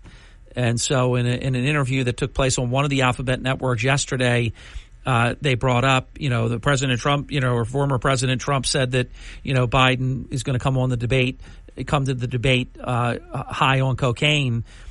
I also will go out on a limb with my brother Jim Fraser and say that I believe he's on something. Things that are done in sports when they, try to do blood doping and super plasma, oxygenation and all these different things. I don't know what's being done to him. But when he goes away for 3 days and then comes and does the State of the Union, or he goes away for 7 days and the American people don't see him for 1 second, it's very unusual. And then he pops up in Atlanta on tonight. There is something they do with him. Something. Well, anyway, I won't hold you too long. I got my popcorn ready, and I'll be set in front of the TV and I'll be interested to see what happens. All right, Jim. We'll talk after. Thank you. See you, my friend. You got it. All good observations by Jim Fraser. Think about all that. Because the media, by not covering it, it leaves many people who are just busy trying to pay for food and energy and live. You don't have time to be thinking about that kind of stuff, nor should you. The minimum, even if you disagree with your leader, the minimum expectation should be that they are competent. And I think it's well established that we have an incompetent president, but not just by way of bad policy, but the person himself is unwell. And I'm telling you, Google June 20th, President Biden walking to Marine One, and you tell me what you think of that 15 or 20 seconds. Take a peek at that, and you tell me what you think. Back to your calls. You'll be next when we come back. You'll be after that. We'll get as many as we can in. I know we'll get at least 2 in next. Mark Levin. Anybody who votes for Joe Biden hates the country because Joe Biden hates the country. Anybody who votes for Joe Biden supports what he's done to our legal system. Anybody who votes for Joe Biden supports that he has funded Iran, he's armed Iran, he has supported Hamas by funding Iran and Hezbollah and all the rest of the damn alphabet soup in the Middle East. Mark Levin on South Jersey's talk station, WPG Talk Radio 95.5. You're waking up with Hurley in the morning on South Jersey's talk station, WPG Talk Radio 95.5. You're waking up with Hurley in the morning. Ocean City. EHT. Brigantine. Mays Landing. WPG Talk Radio 95.5. We're going to get 2 calls in. You'll each get 3 minutes, and we'll do the best we can to give you as much time as we can to have your say. Dan, welcome to Hurley in the morning. Glad you called. Glad you're on the air. You're here, and welcome. Mayor, good morning. I want to harken back to a few conversations we had. One is the amount of money you made back as a senator was $75,000 back in the early 70s. Right. Yet you could buy the DuPont mansion. Well, these are questions that I think maybe President Trump will bring up tonight. Obviously, Fake Tapper and Dana Bash will not ask Biden about any of these millions of dollars that the Biden family has been trading with foreign countries. But Dan, it's a very good question, and Trump should ask it. Trump should say, look, I have Mar-a-Lago. I have, homes all over the world, but I made my money. I built hotels. I built golf courses. I built casinos. What did you do? You earned the paltry wage, of a civil servant your entire life off the back of the taxpayers. How do you have mansions? How do you have millions of dollars? How did you do this? I think he should hit him with that. Well, he also, believe it or not, refinanced. Oh, 17, yeah. I covered it, but to the tune of millions of dollars. But you had to go to the United Kingdom to get that story. They won't print that in America. The Daily Mail did an investigation of I thought it was 15 occasions. Dan just said 17. The 15 occasions that Joe and Joe Biden refinanced their homes. And it looks to me like a scheme with cooperative banks to just get millions of dollars. How did they do that? Well, I'll leave that on the table, Harry, and we'll go back to one more conversation. I know you have another caller waiting. And this is one where I happened to run into the president back about 15 years before you met him, and back at the Concord Hotel. And you told a lot of stories about the president and about meeting him on the Friday night. And there's one thing I know. When they found that mess in Mar-a-Lago, the FBI, and everything was strewn on the floor, those two things don't match up. That man is meticulous. That man is neat. He would never put up with 2 newspapers on the floor. Totally agree. Remember, any photos they released to the public, they arranged the paperwork how they wanted it to be with the folders and all that stuff. I totally agree with you. he was always very meticulous. I would hear it if one light bulb was burned out, if there was anything on a bathroom floor, or if a bathroom didn't smell clean. We had a orange fragrance that was absolutely amazing that we used in the bathrooms that President Trump loved, that my environmental services guy actually found. He was on every single detail. You could not be more right. Dan, I'm going to get in one more call. Thank you. Welcome. You're on the air. Good morning, Harry. Yes, sir. Everybody's focusing in on the person that Trump is going to pick for vice president, and they're very capable people. But what I'm interested in, Harry, have you heard of anybody focused in on who he will pick for attorney general? Oh, that's a great comment. No. You, for example, I have a really good feel that Doug Burgum will be the Secretary of Energy. I think even though he made some stupid comments when he went a little bit anti-Trump, I think Mike Pompeo will have a role. I don't know if he'll be Secretary of State because of what he did, but I think he'll have a role and maybe even be Secretary of State. Haven't heard who the Attorney General will be. How about I make this promise, though, to you, Eric? It will be someone that Trump absolutely trusts, and that person will come in and prosecute the Bidens and other people that we don't have time right now because the music is playing that deserve to be prosecuted. It won't be going after your political enemies. It will be going after crime that his Justice Department refused to prosecute. Exactly, because Merrick Garland's been on a trip ever since he got his teeth kicked in for not going to the Supreme Court. Right. And he's been the most dangerous person in the United States for 3.5 years. So Trump better pick somebody good. And, well, he's not going to do a Jeff Sessions thing again. You don't have to worry about that. He will pick someone that will do the job. Eric, we're at the end of the hour. Until we meet again, check in and good wishes, my friend. John Zarek joins us next. It's Hurley in the morning. From Harry Hurley Way in the world's playground to the broadcast pioneers of Philadelphia Hall of Fame, you're about to find out why Harry Hurley has been named to the Talkers Magazine list of the 100 most important talk show hosts in the nation. Live from the studios of Town Square Media in Northfield, it's Hurley in the morning on WPG Talk Radio 95.5 and the WPG Talk Radio app. Thank you so very much. It's 5 minutes past the hour. Thursday mornings in the 8 o'clock hour, presented, sponsored by John Zarek and the law offices of John Zarek, who focus their efforts on criminal defense law. The goal is to provide you and yours with the very best legal defense. You can reach John and Stephanie, Brendan, the entire firm, the entire team at the law offices of John Zarek at 609-641-2266 or on the web at johnzarek.com. Counselor, welcome, sir.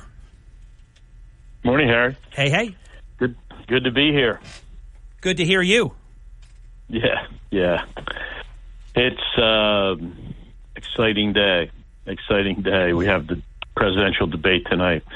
You have the Super Bowl, you have the World Series, you have the Stanley Cup playoffs, you have the NBA Finals, but this dwarfs all of them. This is the big show. Oh, it's important. And, there's no doubt about it. Yeah. I mean, I really believe this, John. You don't often say this, especially because 4 months is a lifetime in electoral politics. As you well know, you've worked on presidential campaigns. But this incumbent, Joe Biden, with all the questions that legitimately the American people have about his preparedness, his acuity, his ability to be the president, he could do himself great good tonight, or he could disqualify himself tonight. This is a very big 90 minutes for the world and for America. Yeah, in a sense, he could win the election tonight. He could. I think. I would see what you think of what I'm going to flip that. He could lose the election tonight. I don't think he could win the election, because Trump, as of right now, New York Times just released their poll. Trump's even up 4 points in the national popular vote in a New York Times poll. He's up 3 points in a Quinnipiac poll. These are two of the most Democrat polls in the universe. I don't think Biden can win the presidency tonight, but he could lose it. Trump could finish him off tonight. Yeah, I thought it was a really bad strategy last election to just hammer on how old he is, how incompetent he is, how stumbling he is, how his mind doesn't work, how he's dementia and so forth. And you know, all he had to do was show up and be competent, and he did. And everybody said, "What do you mean?" Oh yeah, he did get away with one there. But then, of course, he could read a teleprompter. Tonight, no note cards, no teleprompter. He's going to have to stand on his own 2 feet for 90 minutes, and I think that's a big reason why he went away for 7 days. Sure, but why give him that opportunity? I mean, I think it was very, very, very poor strategy for the campaign to constantly harp on his potential dementia, his confusion, Right, because you're right. Because then if he stands for 90 minutes, he wins the debate, some people will say. This is why Trump has actually been saying, and this isn't just, for the last 5 minutes. He's been saying this for a good few weeks now. When they ask him, the media, he said, Joe Biden's very experienced. I expect him to be a very credible debater. Trump's building him up, blowing hot smoke at him. Yeah, for 2 weeks maybe, but everyone knows what the strategy has been, and everyone knows what they've heard. And here's the thing: people don't believe what they hear. They've been hearing he's a disaster all this time. They believe what they see, and if they see tonight that he does a decent job, I know that seems impossible to the average, I guess, conservative Republican, Trump supporter. But if he does a credible job after all this hype, it's really going to hurt the campaign, the Trump campaign. I think it will. So well, but if he does falter, which I don't know what they're giving him, what they're not giving him, if they're not giving him anything special, any magic juice, any whatever, oxygen. I don't know what they're doing, but I'd be shocked if it's nothing. I don't think you go away. He's not just in a blimp hanger, with 16 of his closest pals, for nothing. Something's definitely going on. I'm going to be looking for things like this, something that Margie has picked up on. And by the way, John, Margie is the birthday girl today. So let's put that put that on the floor. But Margie has caught this many times. I've caught it many times. I'm sure you have. When Biden says they told me I can't say this, or they told me not to take questions, or they told me to say this, they told me to say that. If he starts that kind of stuff, that will really tip the hand. Yeah. Well, to people that don't like him, that's going to be bad. But even if you liked him, does anybody want to hear their president say, they told me not to say this, they told me to do this? That's his crutch when he has nothing to say and he's got to say something. He defaults to almost that subservient Joe. I think even if you like him, that's a bad look. Yeah, I think it's an attempt on his part or their part. I don't think all that is just comes out ad-libbed. I think that's scripted. And I think he says stuff like that to appear to be a regular guy, to be, someone who has advisors and they're the experts on image and so forth, and he listens to them. So I think on balance, it's a bad thing for him, but it's not totally bad. There are some people that will appeal to. Okay. But it's going to be, we're going to find out, if we don't, we're going to find out tonight what's really going on. We're getting little hints, though. For example, they're getting, and they want this stuff out, they're saying Biden will not talk about his record. When you've been in office for almost 4 years and you're not talking about your record, that's de facto resignation. You have a very bad record. That's going to be exploited tonight by Trump. When he tells people, how did you like it? You can compare my 4 years and these 4 years. $2 gas versus what we've had. 98% increase in eggs, all this stuff. I don't want to waste time just, blabbing. But I could name 20 more things that are up 53, 55, 60% and stuff like that. So instead, John, Biden is going to try to trigger Trump. They've been practicing put down lines and, one-liners and stuff like that to try to trigger Trump. The idea of the Biden campaign is our record is terrible and the American people know it. So we've got to disqualify Trump. So I think with the help of Jake Tapper and Dana Bash, they'll cover that Trump's a convicted criminal. Biden won't even probably have to do that much because he knows if he brings it up, that Trump's going to bring up his son and his family and the millions of dollars. I mean, tonight either could be shockingly substantive or this could devolve into a you-know-what show. Yeah, I think that the moderators have, on a number of occasions, been very critical of Biden. They've been very critical of Biden. Yeah, but they didn't call him Hitler, and they also didn't say that America's long nightmare has ended. Right, but they've been very critical of Biden. Well, Jake Tapper has said that Biden lied about the laptop. So let's see if Jake Tapper remembers that he has said that. I don't watch CNN, but I'm not aware of Dana Bash ever bashing Joe Biden about anything. No, she was on. She was on and said it's plain that the American people just don't like him or don't want him to be president, or that Democrats don't want him to be president. Well, John, they're going to have the biggest audience that they will ever have in their entire loser careers because I think both of them are terrible at what they do. But they're going to have, I think, somewhere between 50 and 90 million people watch them tonight. Let's see if they'll be critical then. I think they are going to want to get ahead of the disaster. I think obviously Trump is going to win.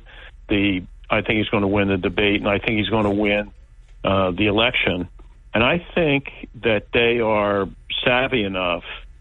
And remember, they're CNN. They're not MSNBC. Right. So, but they're almost as bad. Almost as bad, right?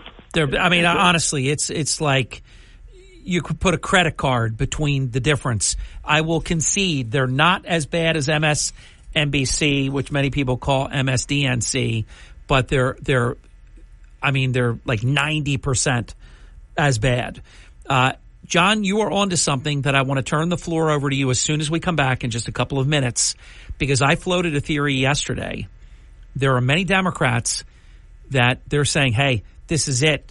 This is it for Joe. I mean, if he blows this tonight, then we're going to have to do what we have to do. He's going to get replaced.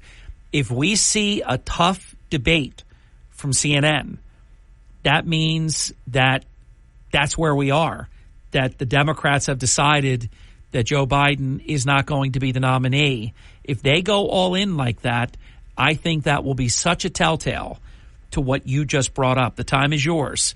In just a couple of minutes, John, we'll be right back. John Zarek with Hurley in the Morning. Hurley in the Morning. Harry Hurley is the only person that can make sense of what's happening in Atlantic City. On WPG Talk Radio 95.5. Hurley in the Morning. WPG Talk Radio 95.5. And the WPG Talk Radio app. Hurley in the Morning. They stick to the facts. WPG Talk Radio 95.5. Thank you. Welcome back with John Zarek. Hurley in the Morning continues. John, you were saying, time is yours. Yes, Harry. They're not willing. That is Dana Bash and Jake Tapper. Sure, they're partisan. They don't like Republicans. They like Democrats. They hate Trump. They like Biden. But they're not willing, in my estimation, to seriously impair their careers by going over the cliff with Biden. They're just not willing to do it. And hey, John, I want to agree with that. However, if they are the ones that get the collar for finishing off Joe Biden, I mean, their name will be mud with 2 Ds in every Democrat-friendly circle. So I'm not so sure about that comment. Yeah, I mean, that's my assessment of the situation. Time will tell. Yeah. We'll see what happens tonight. But I think, based on their reporting so far, which is pro-Biden, anti-Trump, but there have been statements by them that have been, really damaging, I believe, to Biden. And I think that what they're doing is telegraphing what is going to happen tonight. I don't think, there's a lot to criticize. It reminds me of one of Trump's great lines when he was criticized for making fun of people's personal appearance. And he said, well, I haven't made fun of you tonight, but and believe me, and there's plenty of material there. Believe me. It's so true. Let me tell you. Yeah. Yeah. Oh, so, he's going to run a very smart game tonight. I mean, I think he reflected that, letting himself get emotional last time and acting in a bullying manner, which may be appropriate in some circumstances, but it didn't work for him last election. It clearly didn't work for him. And it was a bad strategy. And also harping on Biden's limitations, physical and mental limitations, it didn't work for him. So I think what Trump is going to do tonight is he's going to be very rash. He's lethal when he's calm and rational. Yeah. I mean, he's a great communicator. And I think that's what he's going to do tonight, and he's going to let Biden stumble. John, I know you've been complimentary, and I have been for certain things that Robert Kennedy has done, Robert Kennedy Jr. Robert Kennedy Jr. did an interview, I think it was yesterday, but it's very recent. If it's not yesterday, I saw it yesterday. And he is just over the top in his praise of Trump, calling him the greatest debater since the time of Lincoln Douglas. I mean, really over the top stuff. That Biden cannot beat him in tonight's debate. What a great debater Trump is. I agree with a lot of. I agree with all of the things you just shared. Yeah, I have met him personally, Bobby Kennedy, and I attended a talk that he gave. And if you look at, and this is my experience, and I'll give you the opportunity, or anyone the opportunity, look at Bobby Kennedy interview. Pick one that's 2 hours, 2.5 hours, an hour and a half, a long interview, and watch. There is nobody that handles themselves better than him. You may disagree with some of the content, but he is extremely sharp. I mean, when he spoke to the group where I saw him in person, he was spellbinding. I mean, spellbinding. I mean, he can handle himself extremely well. So when you have him contrasted with Biden, and it's clear now that the Republicans are pumping Bobby Kennedy any way they can. They had him appear before a congressional committee recently on censorship. Well, it's the Democrats censoring him, right? Right. That was the Republican topic. The Democrats are censoring you, and they let him talk, and the Democrats came out and tried to slice and dice him any way they could.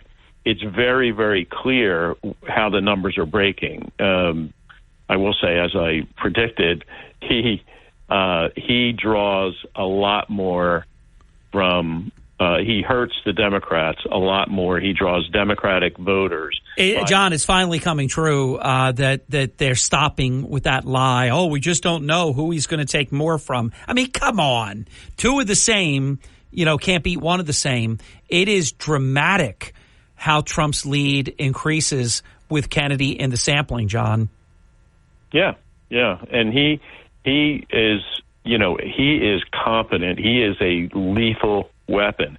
You might if you hear things on the news that Bobby Kennedy's anti-vax, which he's not, Bobby Kennedy's this, Bobby Kennedy's a kook, Bobby Kennedy, any number of things. If you hear this stuff, of course it's going to shade your opinion of him. But if you see him in person, or you just, I'd encourage everybody listening, look up on YouTube, Bobby Kennedy interview, Bobby Kennedy speech, and just listen. First of all, it's entertaining. Anybody who's competent, I don't care if you're watching a guy doing plumbing, if he's good at it, it's a pleasure to watch. To see a craftsman perform their crafts, a carpenter, a meat slicer, whoever's a chef, anybody who's competent is a pleasure to watch. And Bobby Kennedy is a pleasure to watch. And he's going to be a major impact, and he's going to hurt Biden a great deal. And Dana Bash and Jake Tapper, again, I think they're not willing to. Sure, they're going to be on Biden's side, but they're not going to completely go over the cliff. They're going to stake out some middle ground for themselves. It might be 80% pro-Biden and 20% middle ground, but they're going to stake out some middle ground for themselves so that they can be in a position to kind of be media leaders in the future. And they're not going to go lock, stock, and barrel for Joe Biden. What would you have thought? This is just like a flyer. What would you, in fact, and we'll talk about it after the break. We're right at 30 minutes past the hour, John. What would you have thought if, and it's not going to happen, if Trump had selected Robert Kennedy Jr. in a unity ticket to be vice president? That and more with John Zarek when we come right back. Don't go away. This is the Town Square, New Jersey Info and Weather Network. Thank you with John Zarek. I am Hurley in the morning. It's 30 minutes past the hour. I have three stories that you can follow right now on the WPG Talk Radio 95.5 app. Did the Atlantic City mayor push for a role in the Shirley MacLaine movie that is being filmed in Atlantic City? Don't assume you know my conclusion. Read the article. You might be surprised. Incredible memories of the Atlantic City area, and I have photos, many of which have never been seen before, and the best mashed potatoes in the Atlantic City area. From the Town Square, New Jersey Info and Weather Network, I'm Chief Meteorologist Dan Zarrow. Big improvements in South Jersey's weather picture today as humidity goes way down, temperatures end up 10 plus degrees cooler than yesterday, and the sun comes out. Showers wrap up this morning. It'll be breezy today, high temperature around 86 degrees. Tonight will be clear and comfortably cool, low dips to 64. Tomorrow, beautiful and refreshing, sunny and dry, high 78. Get weather 24/7 wherever you are. Download our free mobile app today. WPG Talk Radio 95.5 Bible. You're listening to Hurley in the Morning. Established, reputable. WPG Talk Radio 95.5. Thank you. Welcome back. 34 minutes past the hour with John Zarek. The law offices of John Zarek present Smart Law John Zarek every Thursday morning in the 8 o'clock hour. Smart Law with John Zarek on the Hurley in the Morning program. My tease right before the break, John, was what would you have thought if President Trump had selected Robert Kennedy Jr. in a unity ticket to be his vice president? Well, strategy-wise, I think it wouldn't be good strategy, because you'd have a terrible conservative Republican backlash. And I think a move like that would risk people staying home and not voting. So you never want to do something that's going to take your own people out of the play. But I mean, in terms of national interest, competence, ability for them to work together to read the American people, to achieve solutions that are maybe would be otherwise unachievable, I think it would be a home run. But it's not going to happen because there's too much education that would have to be done to have the Republican voters and a lot of Democratic voters understand the wisdom of such a move. There are a lot of things that are good moves, but are not understandable or not. The public can't be educated fast enough. John, your analysis is so good. I mean, it should be on national TV right now, on national radio. We're honored to have you on New Jersey Metro Market Radio and the national work that you and I do for Fox News Radio a lot of the times. But I couldn't agree with you more on that. Let me put it from this perspective. Would it be good for the country? Oh, I think it'd be very good for the country. So do I. Yeah, I think it'd be bad politics, the worst politics, but it would be good for the country, I think. Sure. If that could be pulled off, I think they're the same type of person, coming from different backgrounds, of course, and having different interests. I mean, Bobby Kennedy's been interested in doing good since the very beginning, since he's been on the political scene. I think, and he's done a lot of really unselfish stuff. I mean, he's labored for years and years and years in the energy industry and so forth, and very, very competent guy, and has paid his dues in terms of us believing that he's a guy that wants to do good. He does. By the way, you do see how many of the Kennedy family members despise him. I hate to use that word, but I think it's visceral with them. They openly don't. Usually if a family member doesn't want to support you, they just stay quiet. This family comes out and they trash him and call him anti-vax, which you and I both know he's not, but he's been vax intellectually honest, and that gets twisted into that he is somehow radical on it. He's made a lot of comments that have held up extremely well in the area of even alternative, treatment and things like that was called kookery, that now even people like Chris Cuomo, when he got COVID-19, took something that he once called quackery. So there's a whole lot of hypocrisy, to go around. But just the way his family members, not all, but many, trash him, tell you that he's different than they are. Sure.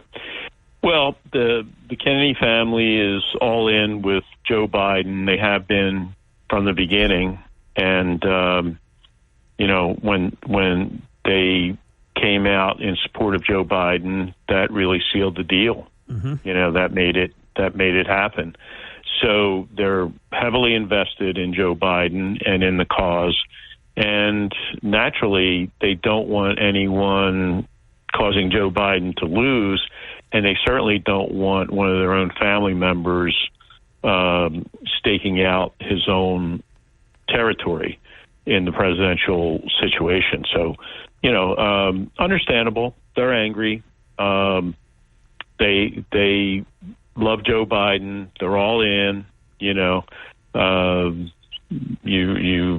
won't see anyone in the Kennedy family not supporting Joe Biden, and you'll frequently see pictures. If you look for them, you'll frequently see photos of them with Joe Biden and supporting him financially and otherwise. So, we usually are not very happy about people that are knocking our thing, whatever our thing is, right? And so he is definitely knocking their thing, which is supporting Joe Biden. So he's, we'll expect more of that. But, like anything else, we've had people that were total pariahs. No one will talk to them. Everyone hated them. Everyone said bad things about them. But as their political power grows, the other people get a little less aggressive, and then ultimately a little more friendly. And then we've seen it over and over and over again. They become pals. They become best pals. And the reason they become best pals is because the person, like Bobby Kennedy, becomes powerful, and they don't want to be on the outside looking in. So I think he's going to grow in power through this campaign, and I think he's going to, really position himself to be a candidate for the Democratic Party next time around. I totally agree. The only thing I'm not sure of is he hard left enough? Like a Bernie Sanders almost won the nomination over Hillary if they didn't rig the superdelegates and cheat a few other ways. I mean, I'm wondering, it's crazy, but like John Kennedy, I don't think could be the Democratic nominee for president in 2024 or 2028. I agree with you. I'm hoping the Democrats don't pick him because I think he would be very tough to beat. He would get the Democrat support ultimately, maybe a little bit less than a hard lefty. He would do very well with the independent voters and probably even get a little more than the average lefty Democrat would get of even disaffected Republicans. I think he would be very tough to beat in 2028, John. That's why they're trying to kill him now. Yes. There was a recent congressional hearing where this was on basically Democratic censorship of Bobby Kennedy. He was speaking on censorship. And every speech by the Democrats was the most vicious. One of them was the most vicious attack on any political figure I've ever heard. I mean, it was absolutely vicious. It was based on like 15 points of why he's horrible, and not one of them were true. Not one of those points were true. And he, the Republicans gave him the opportunity to speak against those things, and he made a tremendous case defending himself. And I think it ended up where the Democrats who attacked him were the ones that looked bad. So, but they're not going to quit. He is not a far left wing guy at all. Which means he would be one of those ones that would be a great general election candidate, but might not be able to get out of his own primary. True, but then again, the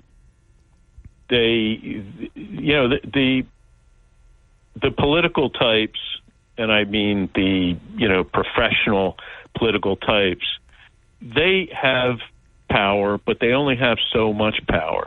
Believe me, if they had, for example, with John McCain, if the political types had the power to stop him, they would have stopped him. Yeah. And they tried to stop him in 2000, even being on the scene, and he just mangled them to a great extent.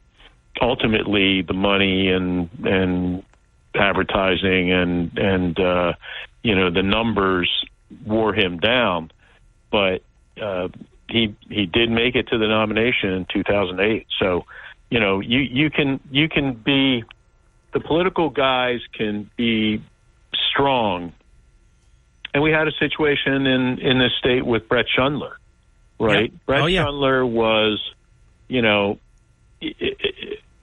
New Jersey politics to a great extent, and thank God there are exceptions, and we have those exceptions in Atlantic County. Thank God, We don't have political hacks in the Senate and the Assembly seats in Atlantic County. We've got good people. But in New Jersey, it's really strong politics. It's political power. It's based a lot on money. It's based on a lot of position. And yet, Brett Schundler, a Republican in a 90% Democratic city, became mayor and became a great mayor. Nobody could doubt it. He was a fantastic mayor, and then he became the Republican nominee. Right. He inherited. We used to visit with Brett on this program all the time, became a really good friend. Great candidate ultimately for governor. He actually saved John Risley's, I think, political career because John wound up being in his column off the line. Long story, but that was in a contested primary election where I think if Schundler had not been at the top of the ticket, I don't think John would have made it. But that's I digress. The point is, as mayor of Jersey City, he inherited a terrible situation financially and otherwise, and he was responsible for a complete and utter amazing turnaround. Yeah, and some people, Harry, are just so good that they just blow away the standard opposition that in normal times would be overwhelming against them. So and he was one of those guys. And I think Bobby Kennedy's one of those guys. He's just that good. And he has a lot. You know what it is, too? He looks like his father. He's all the things that you said. He's brilliant. He can talk about anything. I mean, you talk about not needing teleprompter or note cards or anything. My God, his extemporaneous speaking skills are masterclass. I say this just to be accurate, and I say it with a heavy heart. It's a shame that he has the disorder that has paralyzed his vocal cords. It's a name I can pronounce. I can't remember exactly what he has. It's not Parkinson's or anything like that, but I think that does hold him back a little bit because of that, speech issue that he has. At first blush, Harry, but here's the way it is. I listen to him a lot. I've seen him. I've met him. After a very short while, if you're into listening to him, seeing him, after a very short while, you completely forget that. It becomes totally irrelevant. First time you hear him, or first couple times, it's a little distracting. But after a while, we're talking about it now, but if I had turned it on, one of his extended interviews today, I wouldn't even notice that. It's a good. I'm going to concede that point. You're correct about that. It's an initial thing, and you do get past it. And it's not like he's not understandable. You can, and you don't have to strain that hard. It's not like you have to drop everything you're doing and squint your eyes and and pray that you can understand what he's saying. He gets it out. It's labored. Yeah, what the problem is, it's painful at first to hear him and to watch him because we assume that he's suffering by, when he's speaking that way, but he's not. No. He's not in pain. It's not hard. It's just the way his the vocal cords operate right now. So, and he doesn't show it at all. He certainly doesn't show it physically. I mean, the guy is, I don't know anyone in better shape than him. Oh, my God. When he did the video, I mean, he's jacked. He's ripped. There's no question. Yeah. Yeah. Yeah, which shows great discipline. You get that way. A lot of people, certainly you have to do a lot of physical activity, but the way you get to look like him is through eating correctly, eating protein and not eating junk. And on top of that, he is a disciplined person in terms of working out. Sure. Yeah, he's got a massive future, I mean, he's got a... Hey, John, do me a favor, please. I was so enthralled in your discussion that we're a little bit late for the break. Let's catch up. We'll have a mini segment when we come back. More John Zarek right after this. Incidentally, we have George Miller, Esquire. It's the same time next year. Visit. Owner of Longport Media. We're not talking radio. That's not what we're doing. We're going to be talking about the 11th annual Tara Miller Melanoma Foundation Make the Best of It Bash that will be taking place tomorrow night at the Golden Nugget Hotel and Casino in Atlantic City. And this is amazing what George and Debbie and Lauren and Christy and Tara, before she passed away, because Tara was at the first Make the Best of It Bash 11 years ago. And the family for the past 10 years have carried the Tara Miller torch. They've raised over, I don't even want to pick a number, but I know it's more than $7 million. It's unbelievable, the research that they're funding and all the good work that they're doing. We're going to be talking about, they have an amazing auction, silent auction that's already open. A lot to talk about with George and then Don Purdy in the second half. But we have more John Zarek continuing right after this. Hurley in the morning. Not only the news, but perspective too. WPG Talk Radio 95.5. Starting your day the right way with Hurley in the morning on South Jersey's talk station. WPG Talk Radio 95.5. You're waking up with Hurley in the morning. Egg Harbor Township, Ocean City, Goshen, Cape May. WPG Talk Radio 95.5 and the WPG Talk Radio app. We are back 54 minutes past the hour. John, not to just be your friend or to just say something kind, but your insight this hour has been flat out impressive and so listenable. So thank you for it. Time is yours. My pleasure, Harry. I just want to give an update on the Ukraine situation. We said for a long time that, given the weapons and the support, Ukrainians could easily handle the Russians. That's exactly what's going on now. We passed the $61 billion aid bill maybe a month or 6 weeks ago, I guess. Time flies, so I don't have exactly down. I was there in the chambers when it was passed, and the big overall spending bill. I stayed there till 2:00 in the morning in the Senate in the House chambers, and then the $61 billion aid bill. That got done, thankfully, in the afternoon, but after an afternoon of debate. But once that bill passed and weapons started to, and they're just really starting to take hold, the weapons are started flowing. The artillery rounds, 155 artillery rounds, HIMARS ammunition. The HIMARS units are in place. They just need kind of the bullets to go in, or rockets actually, once they got put in. And once now the Ukrainians have air defense systems, and the United States has, and all of the countries have said, any weapons that we give Ukrainians, they can use inside Russia as well as out. And, to counter any threats and buildups that the Russians have. So one thing they're doing is destroying, first of all, they firmed up any of the fronts. There was only a little Russian progress anyway, but now in the Kharkiv area where, Mark and I have been and, done a lot of work in that area, it's only 8 miles from Russia.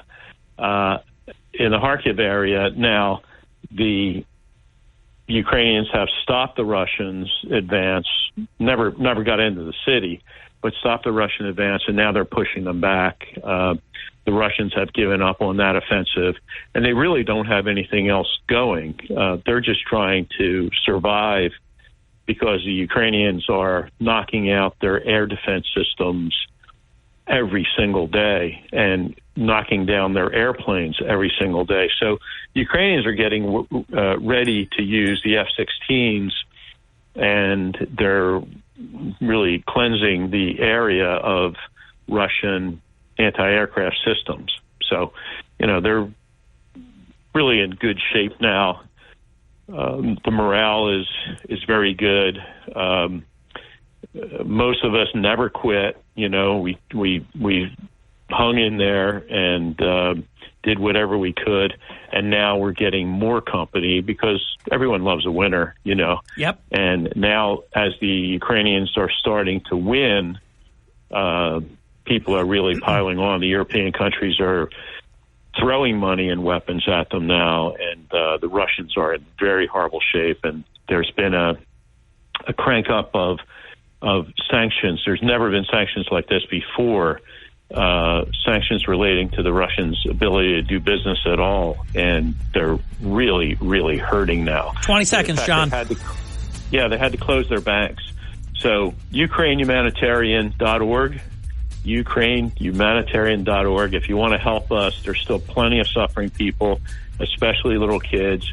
We're helping them all the time. Please go to UkraineHumanitarian.org, and right on the website you can make a donation, or you can call my office and get a check over to us, whatever you want to do. But thanks. Thank you, John. I'll say goodbye off the air. This program on Thursday mornings in the 8 o'clock hour, presented and sponsored by the law offices of John Zarek. Love the show, John, every week. Today was extra special.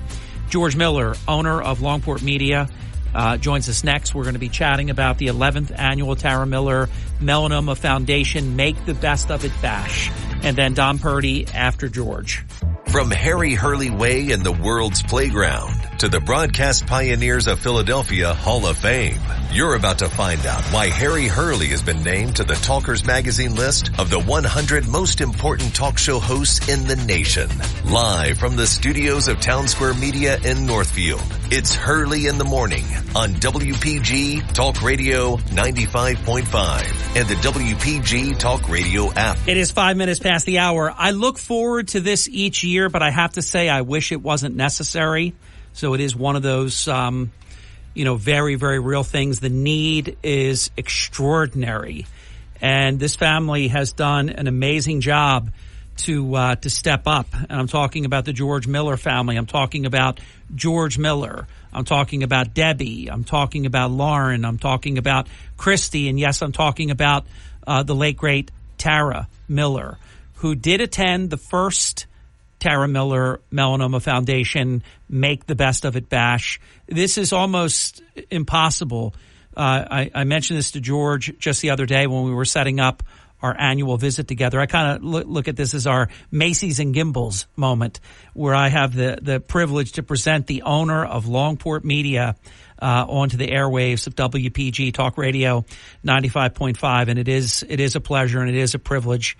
And I love to help in any small way that we can, because the Miller family is making a huge difference in this space. I mean, it's expensive research, development. It's so expensive. And they have raised, and we'll be talking about it this half hour, they have raised millions of dollars as a family and as a community. And in a same time next year appointment, we've been doing this for a number of years. And the Hurley in the Morning charity, I do want to point out, I believe we have been a contributor all 11 years. And if not, I meant to be. And if not, most of them. And George, it's pleasure to welcome you, and especially, hard under these circumstances. But your family has done an amazing job. How are you, George? I'm great. I'm here with my daughter, Lauren, who now is head of the foundation. Well, Lauren is my pen pal. I write Lauren. Yeah. Email. Hey, Lauren. I'm a twin, too, I want you to know that. So I did not know that. Yep, identical twin. Wow. So, yes. So I know exactly what you lost. You lost part of yourself. So Let me just give the opening comment to your dad, Lauren. I want you, George, if you would, take whatever time you need, a few minutes, whatever, and tell our listeners what the Tara Miller Melanoma Foundation is, why you started it, and anything you want to say relative to an opening comment about it. Well, I think the most important thing is I didn't start it. Tara started it. And she actually knew that her ability to survive this wasn't very good statistically. And she wanted to start a foundation to try to change the odds for other people. And she came to the family and said 6 weeks before the first event and said, I would like to do this. Do you think we could do it? And, we mobilized the best we could. And we had the first event we raised the first year, $334,000. And we had it on Ocean One. And it was clear that we were going to get more community support. The community was going to rise up for this charity. And we had to move, in which we did move to a bigger venue. And it's really about the community. The community has embraced Tara's story. This community is now expanded to Philadelphia. We have a lot of people from the Pennsylvania side of the river helping us. And unfortunately, this will be the 10th anniversary of Tara's passing. In October. And it'll be our 11th year. This year we're at Golden Nugget, and they've been, as far as help's concerned, nothing short of sensational. And Lauren, it is amazing, isn't it, that, and I love the property, George, and we'll be promoting that throughout the time that we have this morning with George and Lauren. Lauren, it is amazing that Tara was able to be at the first one, and then you and the family, you've taken it from there. Yeah, and I think for those that were at the first event, she had this way of just, showing up and knowing that she wanted to be there and thank everyone. But that day, she really wasn't feeling well. She was dealing with the side effects of starting this brand new treatment she actually was on a compassionate release trial that started weeks before, and she was the first patient at Penn to get it. And, it was severe side effects, but she just had this mentality of making the best of it and not focusing on, that she didn't feel well or that some things were not going great, and just focusing on making it a really great night. She wanted to celebrate. She wanted it to be a really fun party. And I think everyone who was in the room that night was just blown away by the speech that she gave. And I think the words still give us all goosebumps, because it's almost like she knew that night that this might be like a little bit of a message that's here forever, and it might be the only event that she is at. Like, she never talked about that, obviously, because she only talked about when she got better. But when you read the words or you listen to her speech that year, the words are so powerful that it's really incredible. I don't want to compare it, but almost like a Jimmy V, it becomes just eternal. It goes on. I mean, such an indelible impact that, her message lives. And for those who would like to contribute, you can go to taramillerfoundation.org. Tara, TARAMILLER. So nothing tricky, just like it sounds, taramillerfoundation.org. And then you can see all about the organization. One of the things I love the best about it, the cause is amazing. I lost both my parents to cancer, different form of cancer, but it's the awful disease nonetheless, is how expensive this is, research and development and everything, and that the philosophy of your charity, the Tara Miller Melanoma Foundation, is nobody's getting paid. The money that's raised, you make sure that it goes to where it's supposed to go and to do the most good that it can do, George. And that's the whole point, isn't it? Well, it is. We, for want of a better term, we advertise that every dollar raised goes to research. So the family pays all the expenses. That's the stamps, the postage, the printing, the full event. The full event. I mean, we wrote 3 checks last year, all the research. And then we back it up. We hire, the family pays for it, an auditor, different than our accountant. And then we have the books audited every year so that there can be really no dispute that all the money goes to research. And that's really what Tara literally sat down with us and asked for, that to be assured, she wanted to be assured that it couldn't go to the administration of a hospital or, salaries or anything else. It could only go to research.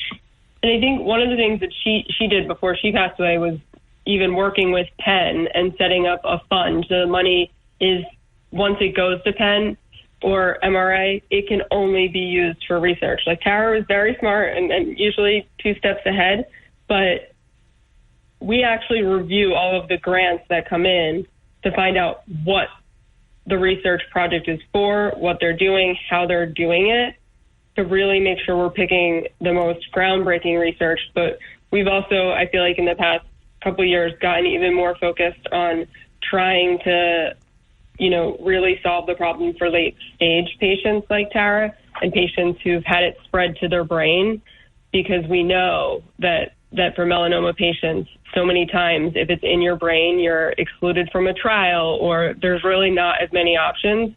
So it's not just about, obviously the fact that my parents fund 100% of the foundation cost is amazing, but we've really kind of gone a step further to being pretty picky about the research that we fund and wanting to make sure that we can find the most impactful research and the research that'll really start changing the odds for patients even faster. That is excellent. We're going to come right back, and we're going to do one more power segment with George and Lauren Miller on the occasion the day before tomorrow night, and we'll get into all of that. And I want to give Lauren an opportunity to share, and George, anything you want to share about the silent auction, which is up and running, and it's masterclass. It is amazing, these experiences and different things that are in the Tara Miller Melanoma Foundation silent auction tomorrow. It is just so incredibly desirable. You can check it all out at taramillerfoundation.org. I also want to, I follow very closely what you are doing, but I don't want to misstate it. I want to let our listeners in on how much you have raised in the past 11 years, because it is an amazing accomplishment that has been done here, and how much good can be done with the amount of money that you've been able to raise is it's just so beautiful and commendable. Back with George and Lauren right after this. Hurley in the morning. It tends to make me feel a little bit more intelligent. WPG Talk Radio 95.5. You're waking up with Hurley in the morning on South Jersey's talk station, WPG Talk Radio 95.5, and the WPG Talk Radio app. You're waking up with Hurley in the morning. It's the topics that matter to me. WPG Talk Radio 95.5. We're back 21 minutes past the hour. Atlanta County Republican Party Chairman Don Purdy is on deck in the second half of the hour. We still have a lot of ground to cover with George Miller and with Lauren Miller, and we're talking about the Tara Miller Melanoma Foundation in general. We're promoting the 11th annual Make the Best of It Bash, which is tomorrow night at the Golden Nugget Hotel, Casino and Marina, 7 p.m. to 10 p.m., dinner, cocktails, an amazing silent auction. We're going to get into that in this segment with Lauren. I'm going to ask George if he would to talk about how much you've raised over the 11 years. I think that's just something that you have to be very proud of as a family and as a charity because of what that means, and it all goes to research. So it's just huge what you're doing. And I want our folks to get to learn about it because it's so important. And then, Lauren, I want you to talk about the silent auction and maybe share some of the incredible items and experiences and things like that are available. So, George, if you would, do the honor. How much has the Tara Miller Melanoma Foundation raised over the past 11 years? Well, this year's not complete yet, so I want to count this year. So the first 10 years, what we have funded is $7.5 million of research. And there's two important points I'd like to make about the research. The research has spilled over to make some breakthroughs in other cancers. So, there's a myriad of different types of cancers. So, but our research has helped different forms of cancers, and I think that's really important.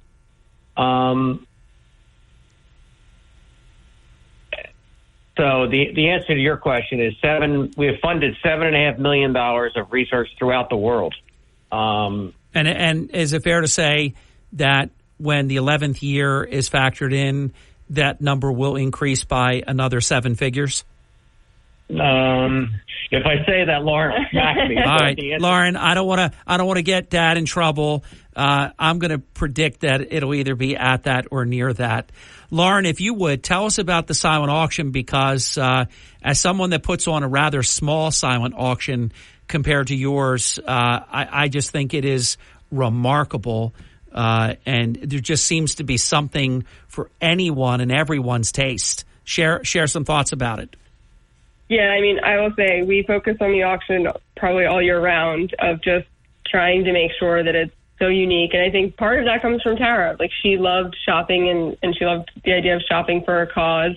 So even events that she went to, she always, loved a silent auction. But we've been incredibly fortunate with the community helping us. I mean, we have a great house at a villa in the Four Seasons, Mexico, that comes with a chef one night, golf, like crazy experience. We now have a house in Montauk in the Hamptons, which is a beautiful house with a pool on the water. We have a beach golf cart, which is a super fun item, especially for locals. But then we have experiences that you really can't buy, like Andy Cohen, Seth Meyers. We have Kelly Clarkson. We got a Messi signed jersey. We have so much sports tickets and signed items, and then tons of other houses and vacations. I think when we counted, we have about 8 or 9 different vacations that Auberge, which is a super high-end resort, gave us. So it's just incredible. I mean, anywhere you want to go, basically, there's great vacation packages, sports, and then we have a ton of luxury items like purses, sunglasses, jewelry. There's a couple wine and stock the bar packages that are fun, some bikes. I mean, we really try to cover all of the areas so that there really is something for everybody. Little kid stuff. We have little kid stuff, some art, experiences. It really kind of just, again, we're just so fortunate for the people that help support and get those items and donate them, because it's how we can make the auction so cool. I'm on the auction right now, and it is everything that Lauren is saying. I mean, the experiences and items. I'm looking at the golf cart and all the things that you just mentioned popping up before my eyes. It's quite extraordinary. George, in terms of tomorrow night, 7 to 10 p.m. at the Golden Nugget, what's the atmosphere like on an occasion like this each year? I think it's I make the analogy, it's like coming home from college on the day before Thanksgiving. It's a cocktail party. It's see people you haven't seen in a long time and get together with friends. It's really it's kind of a celebration. People say they look forward to it because they haven't seen people for a period of time, and it's a place to catch up. I think one of the nice things about it, too, is that it is such a combination of people who followed Tara's story and lived it with us and have supported ever since, and people that this might be their first year coming, and they've heard about it. They've heard about it from friends, and I love seeing their reaction to the event, too, because it is such an atmosphere in the room. It's almost like a feeling you can't explain, and, it's just really special. Talk about Danielle for a second. Yeah, and this year we have an actual patient who was treated by Tara's same doctor, Dr. Schuchter, and she was diagnosed, I think, about 5 years after Tara, and she benefited from the research that we funded. So she's going to talk a little bit about that story because, we always say that Tara wanted to change the odds for the next patient in her shoes, and you meet Danielle, and ironically, she kind of looks like Tara and I too. She has dark hair. She's our age. And, you know, I just think she's the total epitome of what Tara said when she wanted to help the next girl in her shoes. And Lauren, just thinking, you know, about what I'm hearing for the first time, that's 6 years ago with Danielle, and she's still here. So that's amazing, and it speaks to everything that you're trying to do. Yeah, so she had a tough journey with it, but she benefited from the latest breakthroughs and advancements, and she's, you know, followed Tara's story, read her blog. She's incredible. So I think people will be really excited to kind of hear from her, because she really puts a face to, like, this isn't just, you know, maybe changing the odds or maybe doing something. Like, she's living proof that the work that's getting done and the research being funded is changing the odds, and it is saving people's lives. So, Lauren, I've known your dad for about 40 years, so I know how the Miller family does your work. It's meticulous. It's perfection that you shoot for. So your crowd is set and all of that. The event is going to be amazing. The silent auction is over the top. But we're the day before the event, and I know you have your crowd and all that is set. Is there anything, George and Lauren, that folks listening right now could do if they want to step up and help? Yeah, I mean, you can still buy tickets. You can still make donations. We can even have sponsors come in and go to the digital book. But you can really find all of the information at taramillerfoundation.org. But I think it'd just be great if people wanted to stop by, check out the auction. You don't have to be in the room to win the auction items. You can actually bid from anywhere. So, yeah, just check out the website, and we would love to see any known faces or new faces, I'll say. Thank you, Lauren. So proud of all the great work that you've done for all these years on behalf of the cause, on behalf of your twin. It's beautiful and it's amazing. George, closing comment. Hey, I just want to thank you're like a great example of what the community's done to make the foundation successful. And I appreciate, you know, the support you've lent to us and the help that you've given us. And, you know, we're going to continue to raise money for research. And as, you know, Tara says, hopefully there becomes a time when we don't do this, because melanoma has been, you know, I like to use the word eradicated, but cured, eradicated, either. Well, this much I promise. We'll continue to write our annual check, and we'll continue to help promote in any way that we can.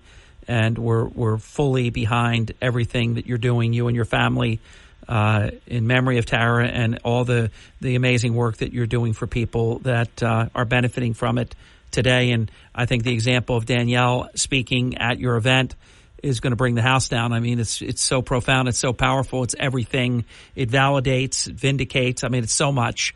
So we wish you well at your event. But I do know that it's an all-year thing. Tomorrow night is your big dinner, silent auction gala, and there'll be dinner, cocktails, the amazing silent auction and all that.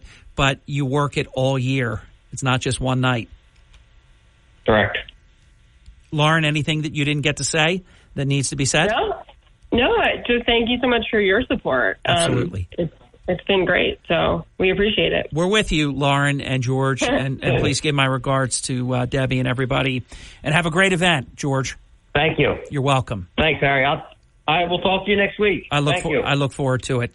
All the best, George Miller, Lauren Miller, the Tara Miller Melanoma Foundation, 11th annual Make the Best of It Bash, Golden Nugget Hotel, Casino, and Marina, 7 to 10 p.m. tomorrow.